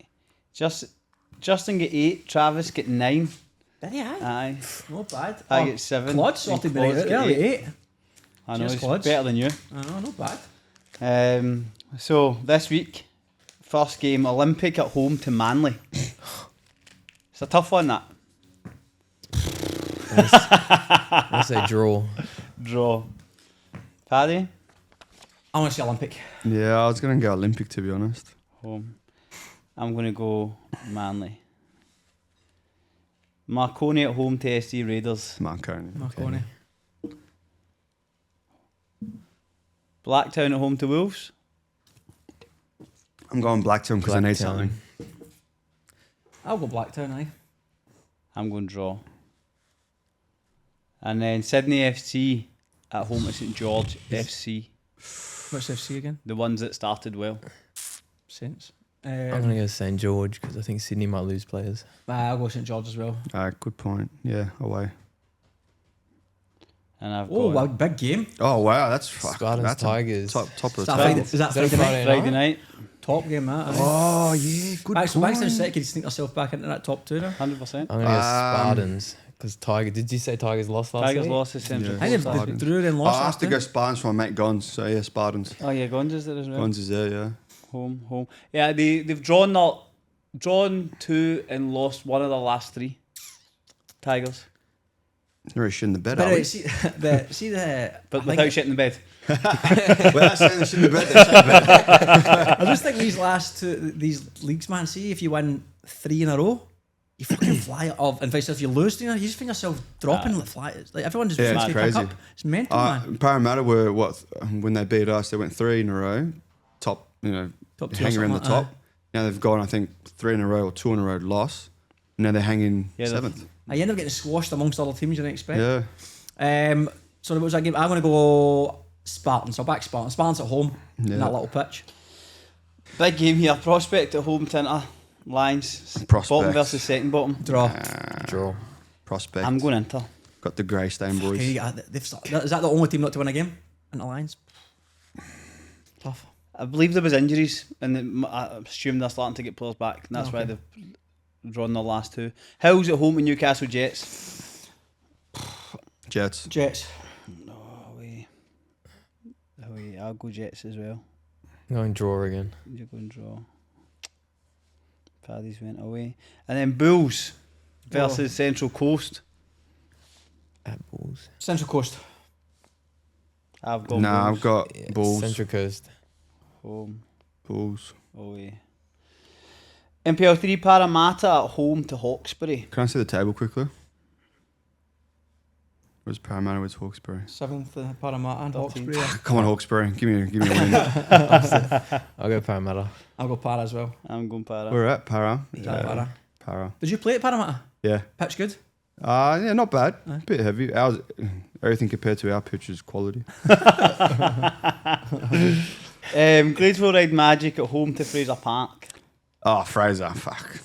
Fraser. Yeah, no. Fraser, yeah. Poor kids. Well, we played him on Wednesday, so I'm interested to see what I like. Who? Gladesville? Reds won a cup. Nah, you will walk all over him. Oh, I don't like this. I don't like those statements, man. No, he's stressed. No, you know what? But we were saying it's dangerous because we were such control that it was just like You it can lose be concentration. dangerous. Ah, Yeah, I you get just it. I understand that. you get. I remember for a half time, like I was playing well, but I was like, "Fuck, I'm not even out of second gear here," and it can be dangerous because if they get one, they get two. You can't get out of that. It's just Yeah. it's hard to ramp up. Yeah. the Good gears. momentum. Dunbar versus Bonnyrigg. Draw. Dunbar. Played them both already. You said Dunbar scored worldies against you. Fucking quality. Your side eye there was fucking outrageous.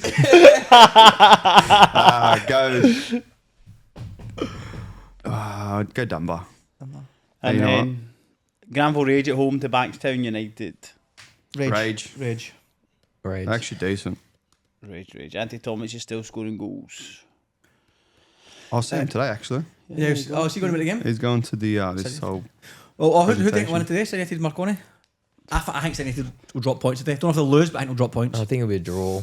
I think Sydney United will win. Is that? Is Yeah, that I think United will win. Aye. Okay. They're a bit of they're in a high. Yeah, I think they'll win.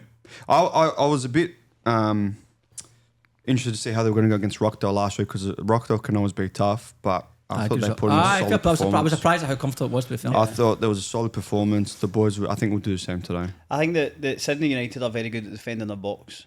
Yeah. Oh, And I think 100%. So that- yeah, so Marconi have a good defensive Yeah, they goal. do. It's unbelievable. I just can't. No, so no. maybe a draw. Aye, not an yeah, inch. that's what I think. Not a high scoring, but Just It will last, be maybe a 1-0 or Yeah. well, last thing, obviously, 100th episode. If you're watching, you watch regularly, please click the subscribe button on YouTube.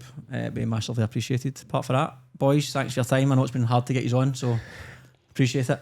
No, On thank your you for off having the us. day off. Appreciate it. Class, lads. Cheers. NPL royalty. Thank you, gents. Pleasure. Thank you, boys. thanks, boy. Yeah, good episode, man. Yeah. Thanks for having us. What's that guy's name you said? The gaffer was the white.